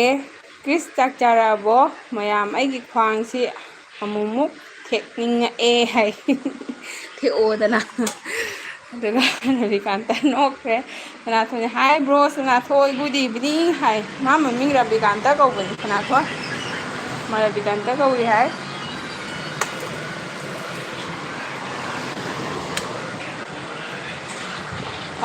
ꯔꯕꯤꯀꯥꯟꯇꯅ ꯒꯨꯗ ꯏꯚꯤꯅꯤꯡ ꯍꯥꯏꯁꯦ ꯌꯥꯝꯅ ꯆꯦ ꯊꯦꯡꯅꯍꯧꯗꯕ ꯐꯩ ꯃꯤꯗꯣ ꯍꯥꯏꯌꯦꯀꯣ ꯌꯥꯝ ꯅꯪ ꯊꯦꯡꯅꯍꯧꯗ꯭ꯔꯕ ꯉꯁꯥꯏꯒꯤꯗꯣ ꯑꯗꯨꯒ ꯔꯕꯤꯀꯥꯟꯇꯅ ꯕ꯭ꯔꯣ ꯍꯥꯏꯌꯦ ꯑꯗꯨꯒ ꯆꯦ ꯁꯔꯃꯅ ꯑꯔꯥꯝꯕꯝ ꯁꯅꯥꯊꯣꯏ ꯍꯥꯏꯔꯒ ꯅꯣꯛꯈ꯭ꯔꯦ ꯑꯗꯨꯒ ꯔꯕꯤꯀꯥꯟꯇꯅ ꯊꯔ ꯍꯥꯏ ꯀꯩꯅꯣ ꯊꯔ ꯍꯥꯏꯗꯤ ꯁꯅꯥꯊꯣꯏꯅ ꯍꯥꯏ ꯕ꯭ꯔꯥꯗꯔ ꯀ꯭ꯔꯤꯁ ꯒꯨꯗ ꯏꯚꯤꯅꯤꯡ ꯍꯥꯏ ꯁꯅꯥꯊꯣꯏꯅ ꯍꯥꯏ ꯁꯣꯔꯃꯥ ꯍꯥꯏ ꯑꯩ ꯆꯤꯆꯦꯔ ꯅꯦꯅꯦꯔ ꯑꯃ ꯀꯧꯅꯦ ꯍꯥꯏ ꯁꯣꯔꯃꯥ ꯀꯥꯏꯅ ꯇꯧꯕꯤꯌꯣ ꯑꯗꯨꯒ ꯀ꯭ꯔꯤꯁꯅ ꯍꯥꯏ ꯁꯅꯥꯊꯣꯏ ꯏꯅꯥꯎ ꯅꯨꯄꯥ ꯅꯨꯡꯁꯤꯕ ꯍꯥꯏ ꯑꯗꯨꯒ ꯔꯕꯤꯀꯥꯟꯇꯅ ꯋꯥꯠ ꯍꯥꯏ ꯑꯗꯨꯒ ꯆꯦ ꯅꯣꯅꯣꯁꯨ ꯂꯥꯛꯑꯦ ꯆꯦ ꯅꯣꯅꯣ ꯋꯦꯜꯀꯝ ꯇꯧꯖꯔꯤ ꯆꯦ ꯅꯣꯅꯣ ꯆꯥꯛ ꯆꯥꯔꯛꯑꯕꯣ 12 ꯂꯥꯏꯗꯟ ꯍꯥꯏ ꯊꯦꯡꯛ ꯌꯨ ꯀꯩ ꯌꯦꯟꯖꯥꯡ ꯆꯥꯔꯛꯀꯦ ꯔꯕꯤꯀꯥꯟꯇꯅ ꯕ꯭ꯔꯥꯗꯔ ꯍꯥꯏ ꯑꯗꯨꯒ ꯈꯪꯅꯧꯀꯣ ꯃꯃꯤꯡꯁꯨ ꯃꯥꯟꯅꯩ ꯑꯥꯔ ꯀꯦ ꯁꯅꯥꯊꯣꯏꯁꯤꯅ ꯔꯕꯤꯀꯥꯟꯇ ꯀꯧꯕꯅꯤ ꯑꯥꯔ ꯀꯦꯁꯦ ꯑꯗꯨꯒ ꯆꯦ ꯁꯣꯔꯃꯥꯅ ꯆꯥꯛꯇꯣ ꯄꯔꯞ ꯄꯔꯞ ꯊꯣꯡꯉꯨꯅꯦ ꯋꯥꯔꯤ ꯁꯥꯅ ꯂꯩꯔꯦ ꯆꯦ ꯆꯥꯛ ꯂꯣꯏꯔꯤꯅꯦ ꯅꯪꯕꯨ ꯆꯥꯛ ꯂꯣꯏꯔꯦ ꯁꯣꯝꯗ ꯍꯥꯎꯁ ꯑꯣꯅꯔꯒꯤ ꯄꯤꯈꯔꯦ ꯑꯗꯨꯒ ꯍꯥꯏ ꯃꯌꯥꯝ ꯈꯨꯔꯨꯝꯖꯔꯤ ꯍꯥꯏ ꯆꯦ ꯁꯣꯔꯃꯥꯅ ꯁꯅꯥꯊꯣꯏ ꯆꯥꯛ ꯆꯥꯔꯕꯣ ꯍꯪꯉꯦ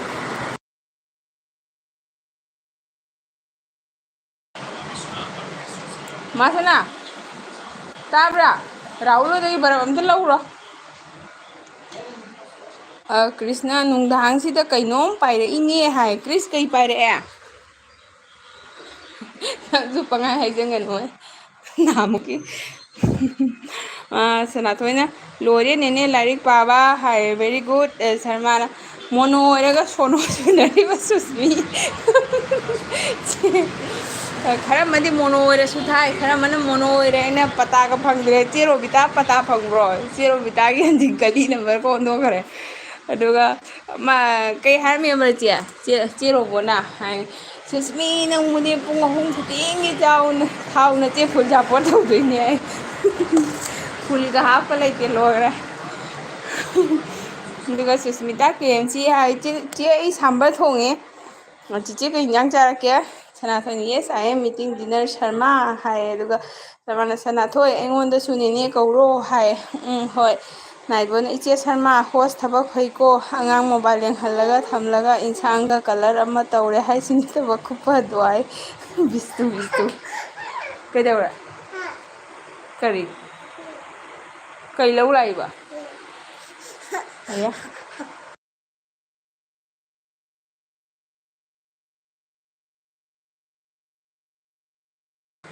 ꯅꯠꯇꯦ ꯑꯉꯥꯡ ꯃꯣꯕꯥꯏꯜꯁꯦ ꯈꯪꯗꯦ ꯑꯉꯥꯡꯗꯣ ꯚꯦꯀꯦꯁꯟꯅꯤꯅ ꯂꯥꯏꯔꯤꯛꯇꯣ ꯄꯥꯔꯒ ꯑꯩꯉꯣꯟꯗꯩ ꯅꯠꯇꯦꯗ ꯃꯣꯕꯥꯏꯜꯗ ꯑꯇꯣꯞꯄꯗꯩ ꯌꯦꯡꯉꯤꯅꯤ ꯍꯤꯟꯖꯥꯡ ꯀꯂꯔꯗꯨꯗꯤꯅꯦ ꯃꯣꯏ ꯑꯥꯝꯆꯨꯔ ꯄꯥꯎꯗꯔꯗꯣ ꯑꯗꯨꯗꯣ ꯀꯝꯄꯦꯅꯤꯗꯣ ꯑꯇꯣꯞꯄ ꯑꯣꯏꯔꯝꯕ ꯁꯅꯥꯊꯣꯏꯅ ꯍꯣꯏꯅꯦꯅꯦ ꯁꯔꯃꯥ ꯍꯥꯏ ꯁꯌꯥꯝꯅ ꯔꯣꯖꯤ ꯆꯠꯂꯕꯣ ꯅꯕꯨꯛ ꯐꯠꯇꯕꯅꯤꯅ ꯍꯥꯏ ꯃꯇꯥ ꯁꯥꯎꯍꯟꯈꯔꯦꯀꯣ ꯁꯌꯥꯝ ꯁꯅꯥꯊꯣꯏꯅ ꯅꯦꯅꯦ ꯁꯔꯃꯥ KMC ꯍꯥꯏ ꯁꯌꯥꯝꯅ ꯑꯩꯗꯤ ꯈꯪꯗꯦ ꯍꯥꯏꯌꯦ ꯑꯗꯣ ꯔꯕꯤꯀꯥꯟꯇꯅ ꯒꯨꯗ ꯅꯥꯏꯠ ꯑꯦꯕ꯭ꯔꯤꯋꯥꯟ ꯕꯥꯏ ꯍꯥꯏ ꯊꯦꯡꯛ ꯌꯨ ꯁꯣ ꯃꯆ ꯁꯅꯥꯊꯣꯏ ꯐꯣꯔ ꯀꯃꯤꯡ ꯀ꯭ꯔꯤꯁꯅ ꯍꯥꯏꯠ ꯇꯧꯔꯤꯗꯨ ꯑꯩꯅꯅꯤ ꯑꯗꯨꯒꯤ ꯅꯨꯄꯥꯗꯨ ꯅꯤꯡꯁꯤꯗꯕ ꯑꯗꯨꯒꯤ ꯑꯩꯅ ꯍꯥꯏꯠ ꯇꯧꯕ ꯍꯣꯏ ꯈꯪꯉꯤ ꯀ꯭ꯔꯤꯁꯅ ꯍꯥꯏꯠ ꯇꯧꯔꯤꯅꯤ ꯈꯪꯉꯤ ꯑꯗꯨ ꯀꯩꯅꯣꯅꯦꯕꯀꯣ ꯅꯨꯄꯥ ꯃꯥꯟꯗꯗꯤ ꯅꯨꯄꯤ ꯃꯥꯜꯂꯦ ꯑꯗꯨꯒ ꯁꯅꯥꯊꯣꯏꯅ ꯀꯞꯈ꯭ꯔꯦ ꯀꯩ ꯀꯞꯄꯤꯅꯣ ꯑꯗꯨꯒ ꯅꯣꯅꯣꯅ ꯁꯨꯁꯃꯤꯇꯥ ꯌꯦꯟ ꯊꯣꯡꯉꯤ ꯍꯥꯏ ꯑꯁ ꯆꯦ ꯅꯣꯡꯒ ꯇꯥꯕꯅꯦ ꯅꯪꯗꯤ ꯌꯥꯝ ꯍꯥꯎꯔꯦꯀꯣ ꯅꯣꯡ ꯆꯨꯔꯤꯕ ꯆꯦ ꯂꯦꯞꯈ꯭ꯔꯕꯣ ꯆꯥꯎꯕꯒꯤ ꯃꯑꯣꯡ ꯂꯩꯕ꯭ꯔꯣ ꯅꯍꯥꯟꯃꯨꯛꯀꯤ ꯑꯗꯨꯃꯥꯏꯅ ꯏꯆꯥꯎ ꯂꯥꯛꯄꯒꯤ ꯑꯗꯨꯒ ꯔꯕꯤꯀꯥꯟꯇꯅ ꯑꯩꯒꯤ ꯀꯣꯃꯦꯟ ꯄꯥꯕꯤꯌꯨ ꯍꯥꯏ ꯄꯥꯏ ꯔꯕꯤꯀꯥꯟꯇ ꯄꯥꯏꯀꯣ ꯁꯅꯥꯊꯣꯏꯅ ꯀꯀꯥ ꯁꯅꯥꯊꯣꯏ KMC ꯍꯥꯏꯌꯦ ꯑꯗꯨꯒ ꯀ꯭ꯔꯤꯁꯅ ꯁꯅꯥꯊꯣꯏ ꯅꯁꯥ ꯅꯥꯇꯣꯝꯗ KMC ꯍꯥꯏꯗꯣ ꯀꯩꯒꯤꯅꯣ ꯑꯩ ꯁꯅꯥꯊꯣꯏ ꯑꯅꯤ ꯁꯨꯏꯗꯨꯒꯤꯅꯤ ꯁꯅꯥꯊꯣꯏꯅ RK ꯁꯅꯥꯊꯣꯏꯗꯅꯤ ꯕ꯭ꯔꯥꯗꯔ ꯀ꯭ꯔꯤꯁ ꯍꯥꯏꯅꯣꯛꯈ꯭ꯔꯦ ꯃꯇꯥꯅ ꯁꯌꯥꯝ ꯑꯩ ꯑꯣꯟꯗ ꯂꯩ ꯅꯪ ꯁꯣꯏꯗꯅ ꯀꯦꯅꯤ ꯁꯥꯕ ꯁꯣꯏꯗ꯭ꯔꯦ ꯃꯥꯏ ꯕꯅꯥꯎ ꯅꯪ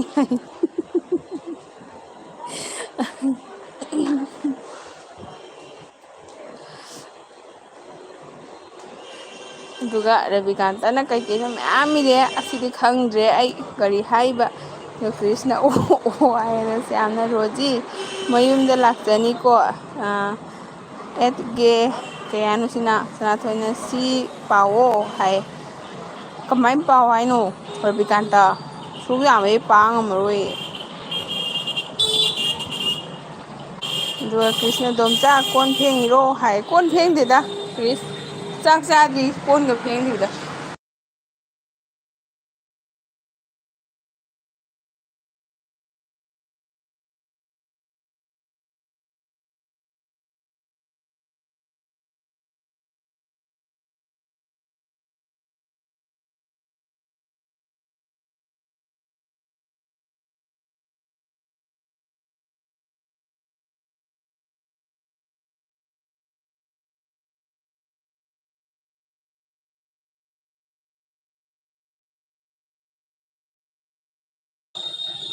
ꯑꯟꯇꯤ ꯑꯣꯏꯔꯝꯒꯅꯤ ꯂꯥꯛꯏꯁꯦ ꯊꯣꯡ ꯑꯝꯇ ꯍꯥꯡꯉꯨꯆꯣ ꯐꯖꯅ ꯂꯧꯔꯣ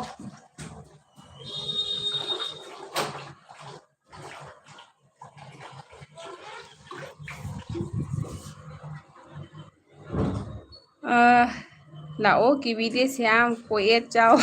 ꯀꯅꯥ ꯂꯥꯛꯀꯦ ꯀꯣꯛ ꯀꯣꯛ ꯇꯧꯈꯤꯗꯨꯗꯤ ꯀꯅꯥꯅꯣꯗꯣ ꯍꯪꯉꯛꯇ꯭ꯔꯣ ꯃꯤ ꯂꯩꯔꯝꯗ꯭ꯔꯣ ꯑꯗꯨꯒꯤ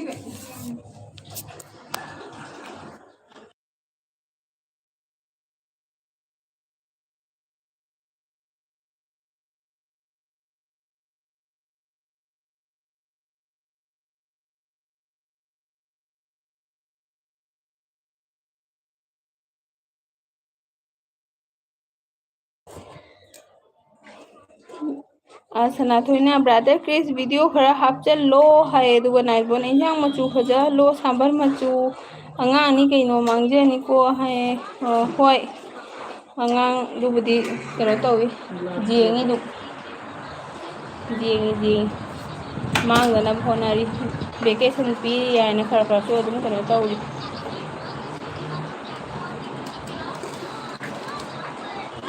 ꯁ꯭ꯌꯥꯝꯅ ꯑꯁꯤ ꯋꯥꯍꯩꯁꯦ ꯑꯩꯒꯤ ꯍꯥꯏ ꯑꯗꯨꯒ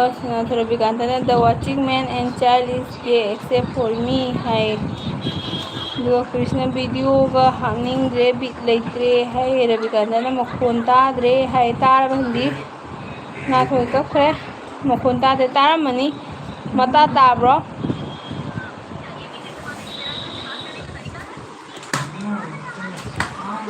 ꯁꯨꯁꯃꯤ ꯕꯥꯏ ꯑꯉꯥꯡ ꯆꯥꯛ ꯄꯤꯖꯈꯤꯒꯦ ꯍꯥꯏ ꯍꯣꯏ ꯍꯣꯏ ꯆꯦ ꯄꯤꯖꯔꯣꯀꯣ ꯑꯗꯨꯒ can you come to our house ꯍꯥꯏ ꯀꯅꯥꯗꯅꯣ ꯍꯥꯏꯁꯦ ꯔꯕꯤꯀꯥꯟꯇ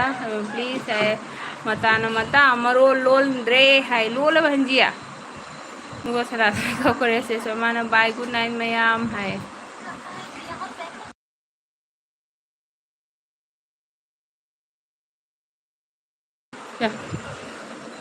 ꯇꯧꯁꯦ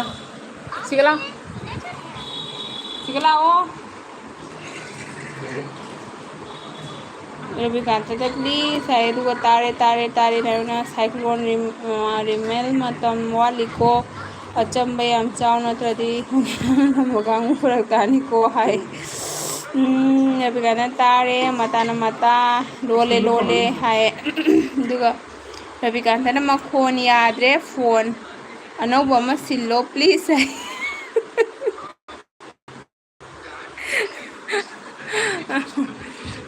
ꯆꯨꯝꯃꯗ꯭ꯔꯗꯣꯅ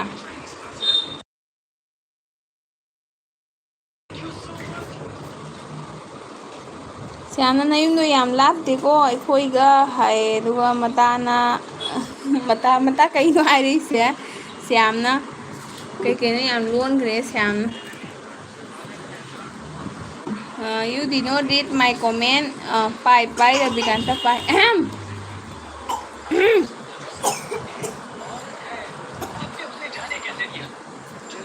ꯀꯥꯔꯣ ꯂꯥꯛꯑꯣ ꯀꯥꯏꯗ ꯑꯗꯨꯒ ꯏꯁꯤꯡ ꯃꯃꯥ ꯄꯨꯔꯛꯀꯦ ꯄꯨꯔꯛꯀꯦ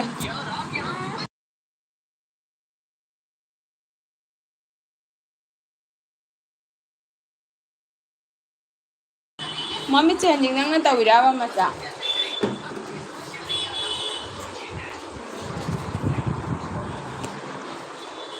ꯃꯈꯣꯜ ꯌꯥꯝ ꯍꯧ ꯇꯥꯏꯗ ꯑꯩꯗꯗꯤ ꯍꯥꯏꯌꯦ ꯑꯗꯨꯒ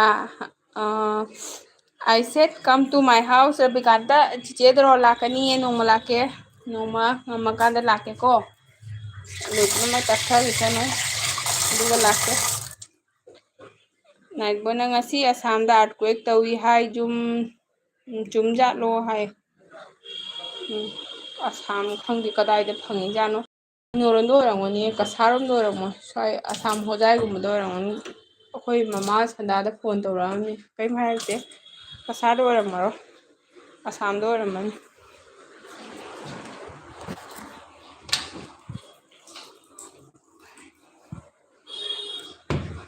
ꯔꯕꯤꯀꯥꯟꯇꯅ bye everyone watching bye I am leaving ꯍꯥꯏ ꯔꯕꯤꯀꯥꯟꯇ ꯇꯨꯝꯗꯣꯔꯕꯣ ꯑꯗꯨꯒ ꯔꯕꯤꯀꯥꯟꯇꯅ ꯒꯨꯗ ꯅꯥꯏꯠ ꯍꯥꯏꯌꯦ ꯒꯨꯗ ꯅꯥꯏꯠ ꯔꯕꯤꯀꯥꯟꯇ ꯅꯪ ꯇꯨꯝꯒꯗꯕ ꯑꯣꯏꯗꯤ ꯃꯇꯥꯅ ꯆꯦꯟꯈ꯭ꯔꯦ ꯃꯇꯥ ꯀꯥꯏ ꯆꯦꯟꯗꯣꯏꯅꯣ ꯑꯗꯨꯒ ꯁꯅꯥꯊꯣꯏꯅ good night everyone have a great dream ꯍꯥꯏ ꯑꯣꯀꯦ ꯒꯨꯗ ꯅꯥꯏꯠ ꯁꯅꯥꯊꯣꯏ ꯇꯦꯛ ꯀꯦꯌꯔ ꯕꯠ ꯍꯥꯏꯔ ꯀꯛꯈ꯭ꯔꯦ ꯀꯩ ꯀꯞꯄꯤꯅꯣ ꯆꯦ ꯅꯥꯏꯁ ꯇꯨ ꯃꯤꯠ ꯌꯨ ꯍꯥꯏ ꯀꯤꯂꯔ ꯂꯨꯋꯥꯡꯅ ꯊꯦꯡꯀ꯭ꯌꯨ ꯀꯤꯂꯔ ꯂꯨꯋꯥꯡ ꯀꯩ ꯌꯦꯟꯖꯥꯡ ꯆꯥꯔꯛꯀꯦ ꯊꯦꯡꯀ꯭ꯌꯨ ꯑꯅꯧꯕ ꯆꯪꯕꯤꯔꯛꯄꯁꯤꯡꯅ ꯁꯞꯄꯣꯔꯠ ꯇꯧꯕꯤꯔꯝꯃꯨ ꯆꯦꯅꯦꯜꯗ ꯑꯅꯧꯕ ꯆꯪꯕꯤꯔꯛꯄ ꯏꯆꯤꯜ ꯏꯅꯥꯎ ꯃꯌꯥꯝꯅ ꯁꯞꯄꯣꯔꯠ ꯇꯧꯕꯤꯔꯝꯃꯨ ꯂꯥꯏꯛꯁꯨ ꯇꯧꯕꯤꯌꯨ ꯑꯗꯨꯒ ꯁꯌꯥꯝꯅ ꯂꯥꯛꯑꯕꯣ ꯏꯁꯤꯡ ꯌꯥꯝ ꯂꯩ ꯂꯥꯛꯑꯔꯣꯏ ꯄꯨꯛ ꯐꯠꯇꯕꯤ ꯀꯩ ꯃꯊꯦꯜ ꯍꯥꯏꯌꯦ ꯃꯇꯥ ꯆꯠꯈ꯭ꯔꯕ꯭ꯔꯣ ꯁꯌꯥꯝꯅ ꯈꯠꯅ ꯍꯧꯔꯤꯌꯦ ꯔꯕꯤꯀꯥꯟꯇꯅ ꯍꯦ ꯑꯩ ꯀꯤꯂꯔ ꯍꯥꯏ ꯄꯤꯈꯣ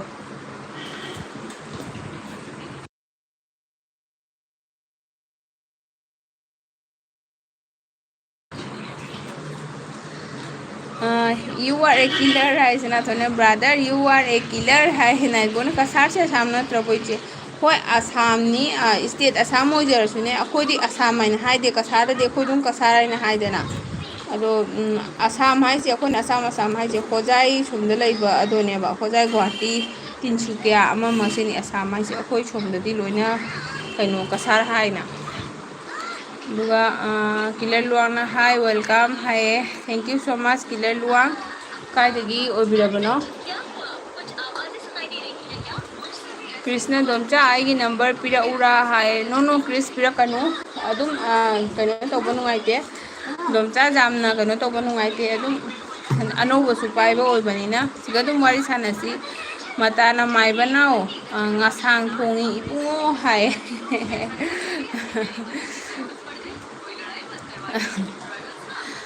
ꯑꯗꯣ ꯀꯤꯂꯔꯅ ꯄ꯭ꯂꯤꯖ ꯔꯤꯇꯥꯔꯟ ꯃꯤ ꯀꯤꯂꯔ ꯅꯪꯒꯤ ꯆꯦꯅꯦꯜ ꯂꯩꯕ꯭ꯔꯣ ꯑꯣꯀꯦ ꯔꯤꯇꯥꯔꯟ ꯇꯧꯔꯛꯀꯅꯤ ꯍꯌꯦꯡ ꯇꯧꯔꯛꯀꯦꯀꯣ ꯉꯁꯤꯗꯤ ꯍꯌꯦꯡ ꯇꯧꯔꯛꯀꯦ ꯅꯪꯒꯤ ꯆꯦꯅꯦꯜ ꯂꯩꯔꯗꯤ ꯃꯌꯥꯝꯒꯁꯨ ꯖꯣꯏꯟ ꯇꯧꯅꯧꯑꯣ ꯁꯅꯥꯊꯣꯏꯅ ꯀꯩꯅꯣꯝ ꯍꯥꯏꯈ꯭ꯔꯦ ꯑꯗꯨꯒ ꯗꯨ ꯌꯨ ꯑꯦꯛꯆꯨꯋꯦꯂꯤ ꯀꯤꯜ ꯄꯤꯄꯜ ꯍꯥꯏ ꯅꯠꯇꯦ ꯃꯥ ꯑꯗꯨꯝ ꯍꯥꯏꯖꯔꯤꯅꯤ But you cannot kill me. I am a good. Okay, no one can kill me. ꯑꯗꯨꯒ ꯀꯤꯂꯔꯅ ꯑꯥꯔꯀꯦ ꯑꯩ ꯀꯤꯂꯔ ꯅꯠꯇꯦꯀꯣ ꯍꯥꯏ ꯆꯦꯅꯣꯅ ꯁꯨꯁꯃꯤꯇꯥ ꯅꯪꯗꯤ ꯀꯥꯏꯒꯤꯅꯣꯅꯦ ꯆꯦ ꯑꯩ ꯁꯤꯜꯆꯔꯒꯤꯅꯤ ꯀꯩꯅꯣ ꯀꯩ ꯄꯤꯔꯛꯑꯣ ꯍꯥꯏꯅꯣ ꯑꯣ ꯄꯤꯒꯦ ꯅꯪꯒꯤ ꯍꯤꯟꯖꯥꯡꯁꯤꯒ ꯂꯩꯌꯦ ꯀꯩꯅꯣꯝ ꯄꯨꯈ꯭ꯔꯦ ꯃꯥꯅ ꯀꯩ ꯍꯥꯏꯅꯣ ꯄꯄꯥ ꯀꯩ ꯄꯨꯔꯒꯦ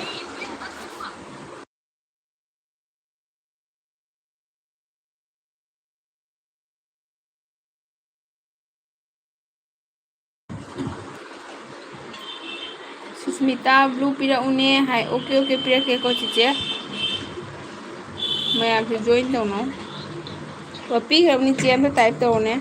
ꯆꯥ ꯀꯩꯁꯨ ꯀꯥꯏꯗꯦꯗ ꯅꯝꯕꯔ ꯄꯤꯗ꯭ꯔꯁꯨ ꯍꯣꯏ ꯄ꯭ꯂꯤꯖ ꯀꯩꯁꯨ ꯀꯥꯏꯗꯦ ꯀꯩꯅꯣ ꯇꯧꯁꯤꯗꯤ ꯏꯇꯠ ꯇꯠꯇꯅ ꯋꯥꯏꯇꯤꯗ ꯐꯪꯅꯔꯤ ꯚꯤꯗꯤꯑꯣꯗ ꯐꯪꯅꯅꯤ ꯑꯗꯨꯅꯤ ꯑꯗꯨꯝ ꯑꯗꯨꯒ ꯔꯕꯤꯀꯥꯅ if you are about to start the life send me ꯍꯥꯏ ꯀꯃꯥꯏꯅ ꯁꯦꯟ ꯇꯧꯔꯛꯀꯗꯣꯔꯤ ꯑꯗꯨꯗꯤ ꯅꯣꯇꯤꯐꯤꯀꯦꯁꯟ ꯑꯣꯟ ꯊꯝꯃꯣ ꯔꯕꯤꯀꯥꯟꯇ ꯅꯣꯇꯤ ꯑꯣꯟ ꯊꯝꯃꯗꯤ ꯑꯗꯨꯝ ꯂꯥꯛꯑꯅꯤ ꯃꯦꯁꯦꯖ ꯑꯣꯏꯅ ꯃꯇꯥꯅ ꯅꯪ ꯑꯩ ꯊꯣꯡꯕ ꯆꯥꯁꯨ ꯆꯥꯅꯤꯡꯉꯝꯃꯣꯏꯗ ꯁꯌꯥꯝ ꯅꯪꯕꯨ ꯍꯥꯏ ꯃꯇꯥ ꯅꯪꯒꯤ ꯉꯁꯥꯡꯗꯣ ꯑꯍꯥꯎꯕ ꯍꯤꯟꯖꯥꯡꯅꯤꯀꯣ ꯑꯗꯨꯒ ꯆꯦ ꯅꯣꯅꯣꯅ ꯑꯩꯁꯨ ꯁꯤꯜꯆꯔꯒꯤꯅꯤꯅꯦ ꯍꯥꯏ ꯍꯣꯏ ꯆꯦ ꯅꯪꯅ ꯍꯥꯃꯨ ꯍꯥꯏꯕꯗꯣ ꯈꯪꯉꯦꯀꯣ ꯅꯪꯅ ꯁꯥꯂꯤꯄꯨꯔꯒꯤ ꯆꯦꯗꯨꯒꯗꯤ ꯏꯁꯤꯡ ꯆꯥꯎꯗꯣꯔꯤꯕꯣ ꯍꯟꯗꯛꯁꯦ ꯀꯤꯂꯔꯁꯦ ꯖꯣꯏꯟ ꯇꯧ ꯆꯦ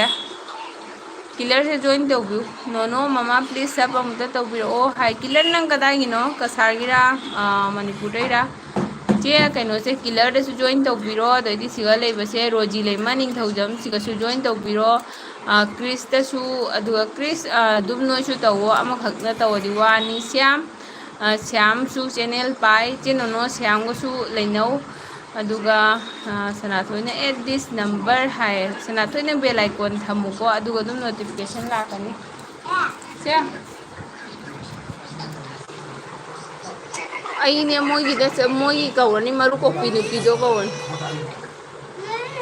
आई कौ मरु कोपदो कौरगे ओ मरु कोपी लाओ चकचारो अखोय मजा तोनगी चक चाथोरो लाओ लाए किलर ना मणिपुरदगिनी हाय ओके किलर चिचेदा सपोर्ट तौबिरमो लॉन्ग वीडियो मखग यंगा आइसु दुम हंजरके अदुगा Namairakpam Jasmine hello Jasmine welcome to जरी ngसाइ जो हाय से तैरगा चेनखिको जस्मिन चैनल दा सपोर्ट तौबियो नंगी चैनल पाइदी कमेंट थंबिरमो चिचेसु हलके चैनल दा सपोर्ट तौबिरमो लाइक से लाइक खरा तौबियो दो श्याम इसिंग चावबदुदा फारी ओइरमनी हाय दागोपालदो मागी केनोदा अम्दा जियोने मागी थंबनेलदो करी nga चौरा साइरेंग न खंगदे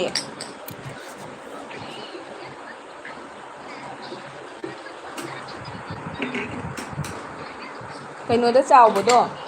ममांग जहिदा अखोय कसारदा फ्लड तौबदो सिलचरदा कार मनुंगदा पोरोंग फाइ किलर ना मैम प्लीज सपोर्ट मी हाय किलर नो द ब्लू पिरोरो अदुगा सनाथोने नमस्ते बेरी बहन और देखने वाले सभी लोगों को लाइक और सब्सक्राइब करें कृपया देखने वाले सभी लोग कृपया सुस्मिता होंगबोम को सब्सक्राइब करें धन्यवाद रविकांता धन्यवाद थैंक यू रविकांता से हिंदी लो मारे जाम फजने इरेको अदुगा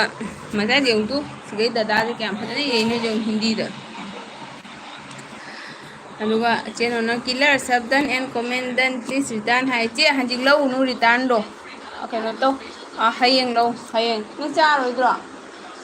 कई चागे नो आलू चागे रो कदी पान चागे रो कई चागे नो दुगा करी नो बा क मखुद करी नो नंग खिली दो दादा की चा दादा नंग जे खतंग चागे दादा दे nga na te se pan se hao re ro hao rum ja he ai tok sina nu nak chen ro aduga no support for you killer haye rabikanta hai bi nu he ma du ma gi channel lu maming kaino na thamyong ani mari leinana night bona khoi di blue yaw je deko hai night bot pirake mayam night bot ta su join to biwo night bot पुगा friend लेरबो night bot blue लाब जेंगो अदुगा नब आइदी सिना अहानबा हाय हाय बने हाय जस्मिन नंगा चाय हाय नम खगलामबदो अदुगा होय जस्मिन जे साबो सु सपोर्ट तोरमो नगी चैनल लेब्रो दुगा किलर ने थैंक यू मामा सोनो आई विल रिटर्न सून हाय मामा नोनो हाय ने सोनो हाय कैसु कायदे टाइपिंग तौबदा लालिनी अरबिकांता ना हा क्या आपको ये पता है कई नो पता है दी छना तो है हिंदी रो अदुगा जस्मिन आइगा मानबो ओरमनी हाय ओके ओरम बजाय अदुगा कई जांग चाके जस्मिन हजी श्याम न चे सूज अदाय दगी आइगे कमेंट मरी पादे को अमु पारनु को वारनी को रोजीगा खनबगी कमेंट मरी लेबनी को श्याम आई लोई पाई को हजिकी चिंथब फंगरोय थी फंगरोय क्या बा चार्जर हाई देने पुखतबी नबुक तो कहीं तौरो है विस्तु ओ असीमा पारमद्रे को सीमा पारमद्रे मारे अदुगा इसिन चावबदुदा फारी ओरमनी सिदी पाए अदुगा मामा नोनो आई विल रिटर्न सून हाय किलर हयेंग रिटर्न तौसी तौगनु अदुगा जस्मिन आइगा मानबो ओरमनी हाय श्यामगी पारे रविकांतना कोरिया मरोंदे इरे जस्मिन लेते हाय ओ Jasmine thank you so much support तौब लाखुबगी ꯑꯗꯨꯒ ꯔꯕꯤꯀꯥꯟꯇꯅ ꯆꯥꯏꯅꯤꯁꯇꯣ ꯄꯥꯎ ꯍꯥꯏ ꯑꯩ ꯍꯩꯇꯦ ꯖꯁꯃꯤꯅ ꯉꯥ ꯆꯥꯔꯦ ꯃꯃꯥ ꯍꯥꯏ ꯔꯕꯤꯀꯥꯟꯇꯅ ꯄꯥꯎꯋꯣ ꯍꯥꯏ ꯍꯩꯇꯦ ꯀꯃꯥꯏꯅ ꯄꯥꯗꯣꯏꯅꯣ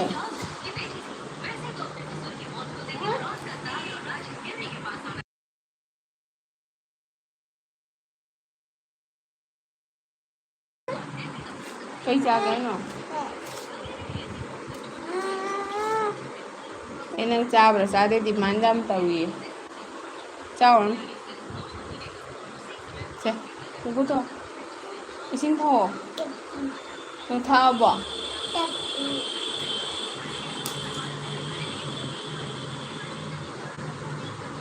ꯑꯗꯨꯒ ꯏꯆꯦ ꯁꯨꯁꯀꯤ ꯅꯝꯕꯔ ꯍꯥꯏꯔꯒ ꯄꯤꯔꯛꯑꯦ ꯑꯩꯒꯤ ꯅꯝꯕꯔ ꯅꯠꯇꯦꯀꯣ ꯌꯥꯝꯅ ꯆꯦ ꯑꯩꯁꯨ ꯄꯥꯔꯗꯤ ꯄꯥꯏ ꯄꯥꯗꯗꯤ ꯄꯥꯗꯦ ꯍꯥꯏꯔꯛꯀꯅꯤꯀꯣ ꯍꯥꯏ ꯍꯣꯏ ꯍꯣꯏ ꯍꯥꯏꯔꯛꯎꯁꯦ ꯌꯥꯝ ꯃꯌꯥꯝꯅꯤꯅ ꯆꯤꯊꯕꯀꯣ ꯑꯩꯅ ꯁꯣꯝꯗ ꯀꯩꯀꯥ ꯇꯧꯔꯒ ꯇꯧꯕ ꯑꯣꯏꯗꯤ ꯑꯥꯔ ꯀꯦ ꯁꯅꯥꯊꯣꯏ ꯆꯦꯅꯦꯜ ꯄꯥꯏꯗꯦꯅꯦ ꯍꯥꯏ ꯄꯥꯏꯗꯕꯅꯤ ꯆꯦ ꯃꯥ ꯆꯦꯅꯦꯜ ꯄꯥꯏꯗꯕꯅꯤ ꯄꯨꯡ ꯀꯌꯥ ꯇꯥꯔꯖꯥꯠꯅꯣ ꯍꯧꯖꯤꯛꯁꯦ ꯃꯥꯄꯟ ꯇꯥꯔꯦꯀꯣ ꯃꯥꯄꯟ ꯃꯈꯥꯏꯒꯤ ꯑꯗꯨꯋꯥꯏꯗ ꯂꯣꯏꯁꯤꯜꯂꯒꯦꯀꯣ ꯃꯌꯥꯝ अदुगा सनाथोई ने देखने वाले प्रत्येक व्यक्ति को सुष्मिता होमगम की सदस्यता लेनी होगी कृपया सभी को कृपया कृपया कृपया हाय सनाथोई शुद्ध हिंदी गान लाओ से लाओ ना ले लो नंग चागोबा ओक्री खबर चांग चागरा अफब चानी से ननाउनु चादे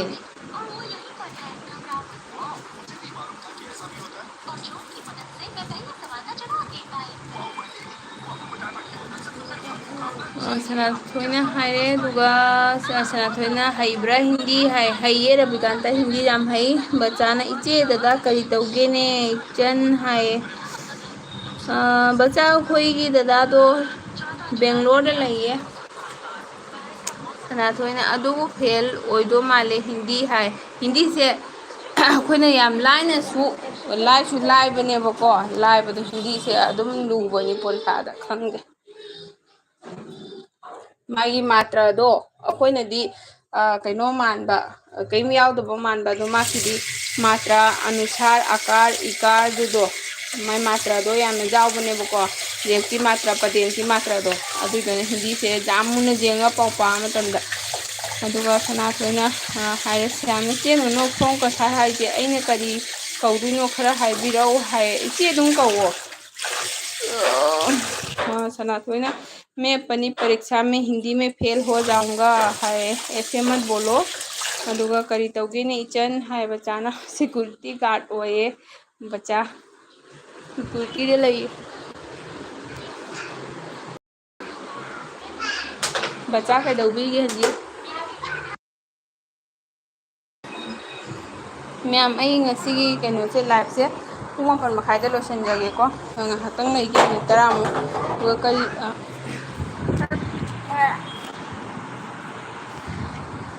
माय ममसे असंग लेबसे ꯑꯩꯒꯤ ꯂꯥꯏꯐꯇ ꯀꯅꯥꯅꯣꯝ ꯂꯥꯛꯑꯦꯅꯦ ꯑꯝꯕꯣꯛ ꯂꯥꯛꯄꯤꯗꯕ ꯃꯤ ꯑꯃ ꯂꯥꯛꯑꯦꯅꯦ ꯁꯔꯃꯥ ꯋꯦꯜꯀꯝ ꯇꯧꯖꯔꯤ Sharma welcome welcome 13 like then ꯆꯦ ꯍꯥꯏ ꯀꯩ ꯏꯟꯖꯥꯡ ꯆꯥꯔꯛꯀꯦ ꯁꯔꯃꯥ ꯆꯦꯅ ꯍꯥꯏꯌꯦ ꯅꯦꯅꯦ ꯀꯧꯅꯦ ꯁ꯭ꯌꯥꯝ ꯍꯥꯏ ꯁ꯭ꯌꯥꯝꯁꯦ ꯑꯩꯉꯣꯟꯗꯩ ꯍꯟꯕꯅꯦ ꯑꯗꯨꯁꯨ ꯃꯥ ꯏꯆꯦ ꯀꯧꯕꯗꯤ ꯍꯣꯡꯗꯣꯛꯄ ꯉꯝꯗ꯭ꯔꯦ ꯑꯩꯅ ꯀꯧꯔꯣꯏ ꯀꯧꯍꯟꯕꯅꯤ ꯑꯗꯨꯒ ꯆꯦ ꯀꯧꯗꯣꯏꯔꯥ ꯃꯤꯡꯑꯣꯏ ꯀꯧꯕ ꯌꯥꯅꯤꯅ ꯍꯥꯏ ꯌꯥꯏꯌꯦ ꯁꯔꯃꯥꯗꯤ ꯁꯥꯃ ꯀꯧꯅꯤꯡꯕ ꯑꯃ ꯀꯧꯑꯣ ꯑꯩꯗꯤ ꯃꯌꯥꯝꯒꯤ ꯏꯆꯦ ꯑꯣꯏꯔꯕꯅꯤ बचाना ओके है दुगा सनाथोइना अलविदा शुभ रात्रि सभी लोग सुष्मिता होमबम को सब्सक्राइब करना ना भूले और कृपया सभी को लाइक भी करें लेकिन शुभ रात्रि अलविदा मैं सोने जा रहा हूँ ओके प्लीज़ जाइए आप विश्राम कीजिए रविकांता जी आप विश्राम करो good night Rabikanta thank you for support तौबगी लॉन्ग टाइम को अददी शर्माना मॉडरेटर पिबिरको सावरनी नत्रदी हाय साव यादे मैम साउनबे यादे टेम्परेचर हाई नि हजिक प्रकृति से टेम्परेचर हाई नि दुना अखोय मैम इंगना लेसी श्याम नुखरे अदुगा Rabikanta sorry for living sorry हाय ओके ओके इट्स ओके रविकांता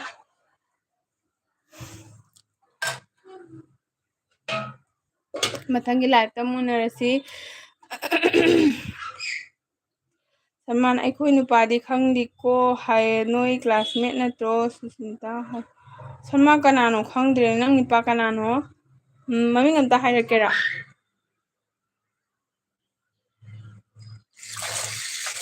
ꯕꯆꯥꯅ ꯑꯩ ꯍꯧꯖꯤꯛ ꯃꯅꯤꯄꯨꯔ ꯄꯨꯂꯤꯁꯇ ꯂꯩꯅꯦ ꯍꯥꯏ ꯑꯣ ꯕꯆꯥ ꯃꯅꯤꯄꯨꯔꯗꯩꯅ ꯍꯥꯏꯕꯀꯣ ꯑꯣ ꯃꯅꯤꯄꯨꯔ ꯄꯨꯂꯤꯁꯇ ꯂꯩꯕꯀꯣ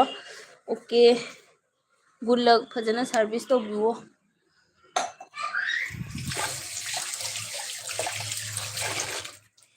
ꯑꯗꯨꯒ ꯑꯩꯗꯤ ꯏꯪꯅ ꯂꯩꯅꯤꯡꯗꯕ ꯍꯥꯏꯅꯈ꯭ꯔꯦ ꯍꯣꯏ ꯏꯪꯅ ꯂꯩꯇꯗꯤ ꯀꯃꯥꯏꯅ ꯇꯧꯅꯤ ꯅꯥꯏꯠꯕꯣꯟ ꯑꯉꯥꯡꯗ ꯏꯆꯦ ꯀꯧꯕꯁꯤ ꯍꯥꯀꯠꯆꯩꯅꯦ ꯁꯔꯃꯥꯅ ꯃꯤꯡꯗꯣ ꯑꯦꯁꯅ ꯍꯧꯋꯤ ꯌꯥꯏ ꯁꯔꯃ ꯑꯩꯗꯤ ꯑꯦꯁꯅ ꯍꯧꯋꯗꯤ ꯀꯃꯥꯏꯅ ꯈꯪꯗꯣꯔꯤ ꯑꯩꯈꯣꯏ ꯀ꯭ꯂꯥꯁꯃꯦꯠ ꯀꯅꯥꯅꯣ ꯁ꯭ꯀꯨꯜꯗ ꯇꯝꯃꯝꯕꯔꯣ ꯀꯣꯂꯦꯖꯇ ꯇꯝꯃꯝꯕꯔꯣ ꯑꯗꯩꯗꯤ ꯀꯣꯂꯦꯖꯁꯨ 12 ꯐꯥꯎ ꯇꯝꯃꯛꯄ ꯇꯣꯡꯉꯥꯜꯂꯦ 12ꯀꯤ ꯃꯊꯛꯇ ꯇꯝꯃꯛꯄ ꯇꯣꯡꯉꯥꯜꯂꯦ ꯃꯈꯜ ꯌꯥꯝ ꯌꯥꯝꯃꯦ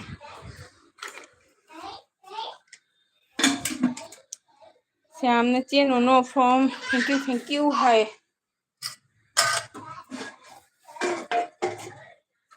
ꯑꯩꯗꯤ ꯆꯥꯅꯤꯡꯗ꯭ꯔꯦꯀꯣ ꯃꯣꯏꯗꯤ ꯆꯥꯛ ꯆꯥꯕ ꯂꯣꯏꯔꯦ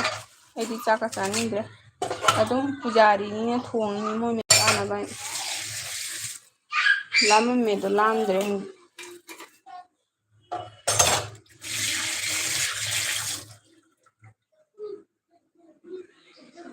ꯃꯁꯅꯥ ꯂꯣꯏꯗ꯭ꯔꯤꯕꯅꯦ ꯏꯀꯥ ꯕꯕꯥ ꯀꯩꯗꯧꯔꯦ ꯆꯥꯛ ꯍꯤꯟꯖꯥꯡ ꯊꯤꯔ ꯂꯩꯁꯤꯗꯤ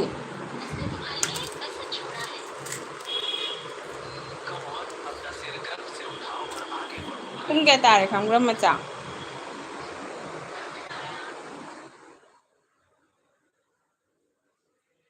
ꯁ꯭ꯀꯨꯜ ꯑꯣꯏ ꯃꯥꯜꯂꯦ ꯑꯩꯁꯨ ꯑꯗꯨꯛꯌꯥꯝ ꯈꯪꯗꯦ ꯍꯥꯏ ꯃꯤꯡ ꯑꯝꯇ ꯍꯥꯏꯔꯛꯑꯣ ꯁꯔꯃ ꯑꯩ ꯈꯪꯒꯅꯤꯌꯦ ꯑꯩꯅ ꯇꯤꯟꯅꯔꯝꯕ ꯈꯪꯒꯅꯤꯌꯦ ꯕꯆꯥꯅ ꯏꯆꯦ ꯑꯩ ꯍꯧꯖꯤꯛ ꯃꯅꯤꯄꯨꯔ ꯊꯤꯗꯣꯏꯅꯦ ꯏꯆꯦ ꯃꯅꯤꯄꯨꯔ ꯅꯨꯄꯤ ꯊꯤꯗ꯭ꯔꯤ ꯍꯥꯏꯔꯣ ꯑꯣ ꯑꯗꯨꯒ ꯅꯥꯏꯠꯕꯣꯟꯅ ꯑꯦꯁꯅ ꯍꯧꯕ ꯍꯥꯏꯗꯤ ꯁꯟꯖꯤꯠ ꯁꯨꯔꯦꯁ ꯁꯣꯅꯨ ꯌꯥꯝ ꯂꯩ ꯑꯗꯨꯗꯤ ꯒꯦꯁ ꯇꯧꯋꯦ ꯍꯣꯏ ꯌꯥꯝꯃꯤ ꯃꯌꯥꯝ ꯑꯃ ꯃꯤ ꯅꯨꯄꯥꯗꯨ ꯑꯣꯏꯅ ꯃꯃꯤꯡ ꯃꯌꯥꯝ ꯍꯥꯏꯖꯜꯂꯒ ꯒꯦꯁ ꯇꯧꯍꯧꯗ꯭ꯔꯁꯨ ꯃꯥꯅ ꯑꯗꯨꯝ ꯈꯪ ꯂꯩꯔꯦ ꯑꯗꯨꯕꯨ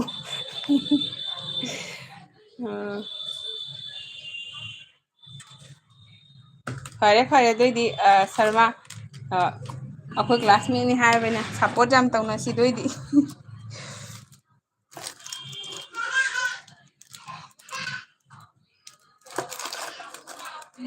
ꯁꯨꯔꯁ ꯈꯪꯗ꯭ꯔꯣ ꯁꯨꯁꯃꯤꯇꯥ ꯁꯨꯔꯁꯇꯣ ꯐꯕ꯭ꯔꯣ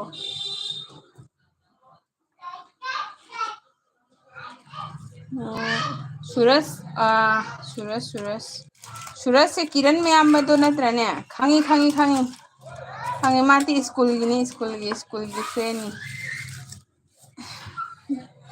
ꯍꯣꯏ ꯀꯩ ꯍꯥꯏꯅꯤ ꯃꯤꯕꯨꯗꯤ ꯑꯗꯨꯝ ꯐꯕꯅꯦ ꯑꯗꯣ ꯑꯩꯁꯦ ꯀꯩꯅꯣ ꯇꯧꯋꯦ ꯅꯨꯄꯥ ꯇꯤꯟꯅꯔꯛꯇꯦ ꯁ꯭ꯀꯨꯜꯗ ꯑꯩꯈꯣꯏ ꯅꯨꯄꯤ ꯄꯥꯔꯇꯤ ꯑꯃꯒ ꯂꯩꯌꯦꯕ ꯕꯦꯟꯁ ꯑꯅꯤꯈꯛ ꯑꯗꯨꯗ ꯇꯤꯟꯅꯔꯛꯏ ꯅꯨꯄꯥ ꯇꯤꯟꯅꯔꯛꯇꯦ ꯅꯤꯄꯥꯌꯦ ꯀꯧꯅꯔꯛꯇꯦ ꯋꯥꯏ ꯇꯤ ꯄꯥꯏꯕꯒꯤ ꯄꯦꯇꯦꯡ ꯉꯥꯡꯉꯤ ꯆꯦ ꯅꯣꯅꯣ ꯁꯨꯁꯃꯤꯇꯥ ꯕꯥꯏ ꯑꯣꯏꯔꯒꯦ ꯆꯦ ꯅꯪꯒ ꯀꯩꯅꯣꯒꯗꯤ ꯂꯩꯅꯕ꯭ꯔꯣ ꯅꯥꯏꯠ ꯕꯣꯠꯇꯁꯨ ꯁꯞ ꯇꯧꯔꯝꯃꯣ ꯑꯗꯨꯒ ꯕꯆꯥ ꯂꯥꯛꯏꯕꯁꯤꯡꯁꯦ ꯈꯤꯇꯪ ꯁꯞꯄꯣꯔꯠ ꯇꯧꯕꯤꯌꯣ ꯕꯆꯥ ꯁꯞꯄꯣꯔꯠ ꯇꯧꯕꯤꯒꯅꯤ ꯍꯥꯏꯗꯤ ꯑꯝꯇ ꯃꯣꯗꯦꯔꯦꯇꯔ ꯄꯤꯔꯛꯀꯦ ꯑꯗꯨꯒ ꯑꯗꯨꯝ ꯑꯩꯅ ꯁꯞꯄꯣꯔꯠ ꯍꯥꯏꯕ ꯁꯨꯃꯥꯏꯅ ꯃꯣꯏꯁꯨ ꯑꯗꯨꯝ ꯁꯞꯄꯣꯔꯠꯇꯣ ꯄꯥꯝꯃꯤꯅꯦꯕꯀꯣ ꯁꯞꯄꯣꯔꯠ ꯌꯥꯎꯗ꯭ꯔꯗꯤ ꯀꯃꯥꯏꯅ ꯀꯩꯅꯣ ꯇꯧꯗꯣꯔꯤ ꯑꯗꯨꯒ ꯁꯔꯃꯥꯒꯗꯤ ꯂꯩꯅꯔꯕ ꯆꯦ ꯀꯤꯔꯟꯒ ꯁꯨꯔꯁꯀ ꯀꯅꯥ ꯐꯒꯦ ꯑꯝꯇ ꯍꯥꯏꯔꯣ ꯇꯥꯒꯦ ꯍꯥꯏ ꯈꯪꯗꯦꯅꯦ ꯁꯔꯃ ꯑꯩꯗꯤ ꯁꯨꯔꯁꯇꯨꯗꯤ ꯑꯩꯈꯣꯏ ꯏꯃꯥꯟꯅꯕꯅꯤ ꯀꯤꯔꯟꯅ ꯑꯃꯨꯛ ꯑꯩꯈꯣꯏꯗꯩ ꯀ꯭ꯂꯥꯁ ꯑꯃꯔ ꯑꯅꯤꯔ ꯃꯈꯥꯅꯦꯕꯀꯣ ꯁꯨꯔꯁꯇꯣ ꯑꯗꯨꯝ ꯇꯤꯟꯅꯩ ꯁꯨꯝ ꯃꯔꯛꯇ ꯀꯧꯅꯩ ꯌꯥꯝꯅ ꯀ꯭ꯂꯣꯁ ꯑꯣꯏꯅꯔꯛꯇꯦ ꯅꯨꯄꯥꯒꯁꯨ ꯌꯥꯝ ꯇꯤꯟꯅꯔꯛꯇꯦꯕ ꯅꯥꯏꯕꯣꯟ ꯑꯩꯅ ꯍꯥꯏꯗ꯭ꯔꯥ ꯁꯔꯃꯥꯅ ꯀꯤꯔꯟ ꯍꯥꯏꯔꯦꯀꯣ ꯑꯗꯨꯒ ꯕꯆꯥꯅ ꯏꯆꯦꯒꯤ ꯃꯆꯥ ꯀꯌꯥꯅꯣꯅꯦ ꯏꯆꯦ ꯍꯥꯏꯌꯦ ꯑꯩꯒꯤ ꯉꯥꯡ ꯍꯥꯏꯔꯣ ꯀꯃꯥꯏ ꯍꯥꯏꯗꯣꯏꯅꯣ ꯁꯤꯕꯨ ꯁꯔꯃꯥꯅ ꯑꯦꯁꯅ ꯍꯧꯕ ꯃꯤꯇ ꯊꯦꯡꯅꯩ ꯑꯩ ꯂꯥꯏꯕꯛꯁꯦ ꯍꯥꯏ ꯀꯩꯅꯣꯅꯦ ꯅꯪꯕꯨ ꯕꯤꯁꯇꯨ ꯍꯥꯏꯍꯩꯗꯦꯍꯦ ꯍꯧꯈꯤꯕꯗꯨꯗꯤ ꯍꯧꯈ꯭ꯔꯦꯗꯅ ꯍꯧꯖꯤꯛꯇꯤ ꯑꯃꯈꯛꯇꯪꯅꯤꯗꯅ ꯅꯨꯄꯤꯗꯤꯗꯨꯒ ꯍꯦꯟꯕꯁꯨ ꯐꯠꯇꯦꯗꯅ ꯑꯗꯨꯒ ꯕꯆꯥꯅ ꯑꯣꯀꯦ ꯍꯥꯏꯌꯦ ꯑꯣ ꯕꯆꯥꯗ ꯃꯣꯗꯦꯇꯔ ꯄꯤꯔꯛꯀꯦ ꯕꯆꯥ ꯁꯤꯒꯤ ꯅꯣꯅꯣ ꯀꯁꯥꯔꯁꯤꯁꯨ ꯈꯔ ꯁꯞ ꯇꯧꯕꯤꯔꯣ ꯑꯗꯨꯒ ꯁꯔꯃꯥꯗꯁꯨ ꯈꯔ ꯁꯞ ꯇꯧꯕꯤꯔꯣ ꯃꯇꯥ ꯔꯣꯖꯤ ꯍꯣꯏꯗꯤ ꯂꯣꯏ ꯆꯦꯟꯈ꯭ꯔꯕ ꯈꯪꯗꯦ ꯑꯗꯣ ꯅꯥꯏꯠꯕꯣꯠꯇꯤ ꯁꯞ ꯇꯧꯔꯣꯏꯗ꯭ꯔꯣ ꯑꯗꯨꯒ ꯑꯩꯗꯤ ꯑꯩꯈꯣꯏ ꯁꯨꯔꯖꯁꯦ ꯐꯨꯅꯤꯡꯉꯛꯄꯅ ꯑꯃꯨꯛ ꯑꯃꯨꯛ ꯍꯥꯏꯌꯦ ꯑꯗꯨꯕꯨꯗꯤ ꯃꯤ ꯄꯨꯅꯝꯅꯤ ꯁꯨꯔꯖꯇꯣ ꯀꯔꯤ ꯍꯣꯠꯅꯔꯤꯒꯦ ꯁꯔꯃ ꯅꯪꯒꯤꯗꯤ ꯃꯃꯤꯡꯒ ꯍꯥꯞꯇꯦ ꯅꯪꯁꯨ ꯑꯗꯨꯝ ꯁꯔꯃ ꯍꯥꯏꯔ ꯊꯝꯃꯦꯀꯣ कई होनारिगे सूरज संजी किरण दो नोमल आमे एलबीदा वारी साने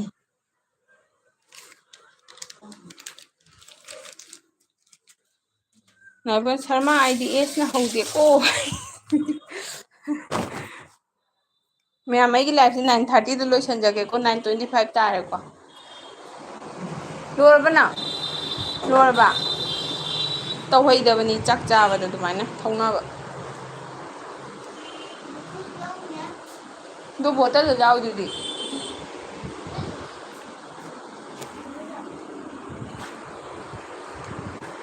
हाउब्रा हिंजांगो हाउब्रा ये ब्लाइंड वांग तंगो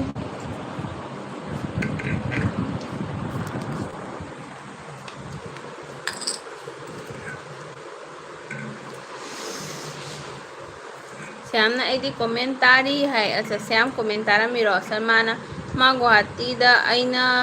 तांदोरे है शर्मा क्या कुइरगे जुम पानबा क्लासमेट और नुपी का नुपा का से नुपी ना दु फते दो ना हाना ngang dra papa na नुपी का नुपा से नुपी ना हाना है त लुंगी ना दुगा सना थोने नोखरे सना थो चुंग साइदे वारी तारा मिजानी मासु नोखरे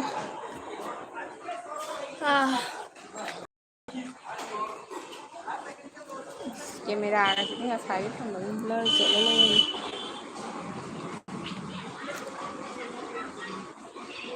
श्यामने लुम्फुदा है सनाथोई नमुक लाए है सनाथोई थैंक यू मिन मंगा मुले बिरो सुस्मिता नंगी नाइट बोट वाय अंगांगी है मैं वारी साना बनिना दुम अमसो मसु अंगनै को दुगा कइंजांग चारके शर्मा से मोबाइल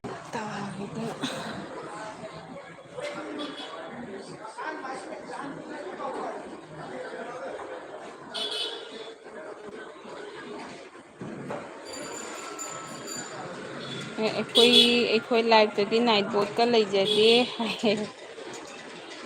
अच्छा नाइट बोट से अगीदसु अमु अनिरक्त सुरीदा लाकपा नाइट बोट से कई मीनी कइनो अदुम लाक्चनी मी हाइदो अइसु मासु लेनिंगबो मफमदा अदुम सपोर्ट तौनिंगबदु मयाम लाकनैसने लाकनी लाकनी अदुगा नाइट बोट ना नुपादगी नुपीना इरांग हेनबदुना युंगंता पालिनी हाइ नतेदा नुपाना सुम अंगांग ओने लेहौबा नुपीना मैच्योर ओइबसु हेनबा अखोई लुहोंगे अदुइसु हादि नुपादी मयाम दुम लेहौरे हाइबा हंजिबो अइगी मानबा लेइरि अदुगा सनाथोइना मयाम अमुका हाना हन्ना पुनेमजरी हाइ अइ चाद्रे चाक सुसीमा हाइ शर्मा अइ ममिंग सुस्मितानी को नंगना सुसीमा कौकौना फ्राइड राइस चारे संदादा हाइ शर्मा ना हंजि जुमदा लेब्रो हाइदि निपा ममिंग लेब्रा हाइबा दुगा सनाथोइना night bot is the robot हाइ श्यामना क्लेप क्लेप हाइ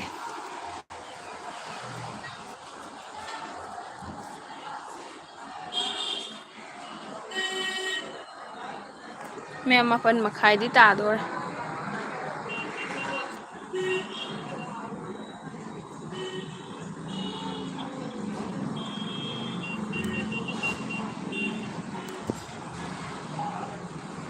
सनाथोइना यूकी मेडल का पिरे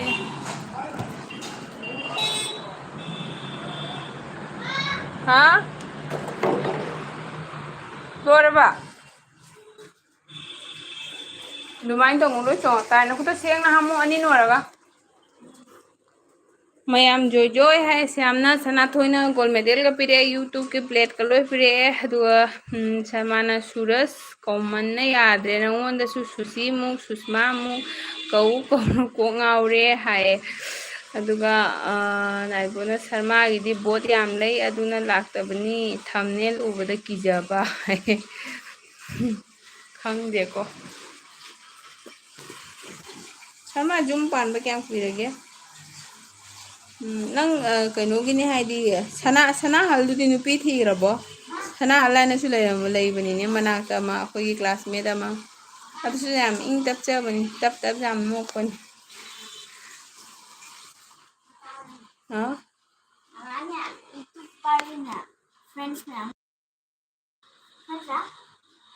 ꯅꯪꯁꯨ ꯂꯥꯏꯔꯤꯛ ꯇꯝꯃꯨ ꯐ꯭ꯔꯦꯟꯁ ꯃꯌꯥꯝ ꯂꯩꯗꯣꯏꯅꯤꯅꯦ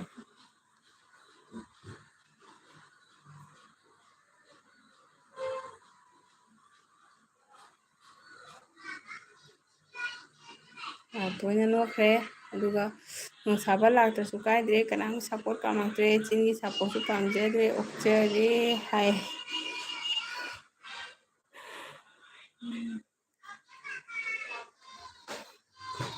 ꯃꯌꯥꯝ ꯀꯥꯏꯅꯔꯁꯤꯔꯣ ꯉꯁꯤꯒꯤ ꯑꯣꯏꯅ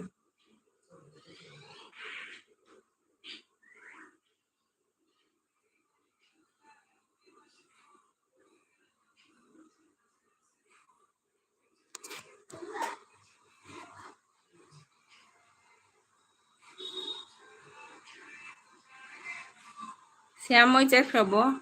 ꯃꯣꯅꯣ ꯑꯣꯏꯔꯗꯤ ꯁꯞꯄꯣꯔꯠꯁꯨ ꯄꯥꯝꯖꯗꯦ ꯑꯩꯁꯨ ꯋꯥꯏ ꯅꯥꯏꯠ ꯕꯣꯠ ꯀꯩ ꯏꯟꯖꯥꯡ ꯆꯥꯔꯛꯀꯦ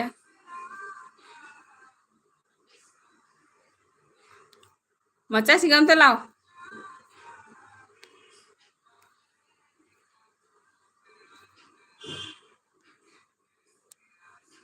ꯅꯥꯏꯠ ꯕꯣꯠ ꯁꯥꯏꯌꯣꯅꯔꯥ ꯍꯥꯏꯈꯔꯦ ꯍꯣꯏ ꯉꯁꯤꯒꯤ ꯁꯥꯏꯌꯣꯅꯔꯥ ꯇꯧꯔꯁꯤ ꯑꯩ ꯀꯛꯄꯨꯗꯤ ꯀꯛꯊꯠꯅꯤꯡꯉꯝꯗꯕꯅꯤ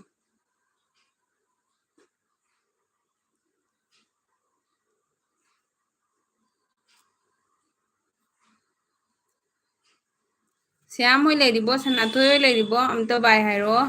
ꯉꯁꯤꯒꯤ ꯀꯥꯏꯅꯔꯁꯤ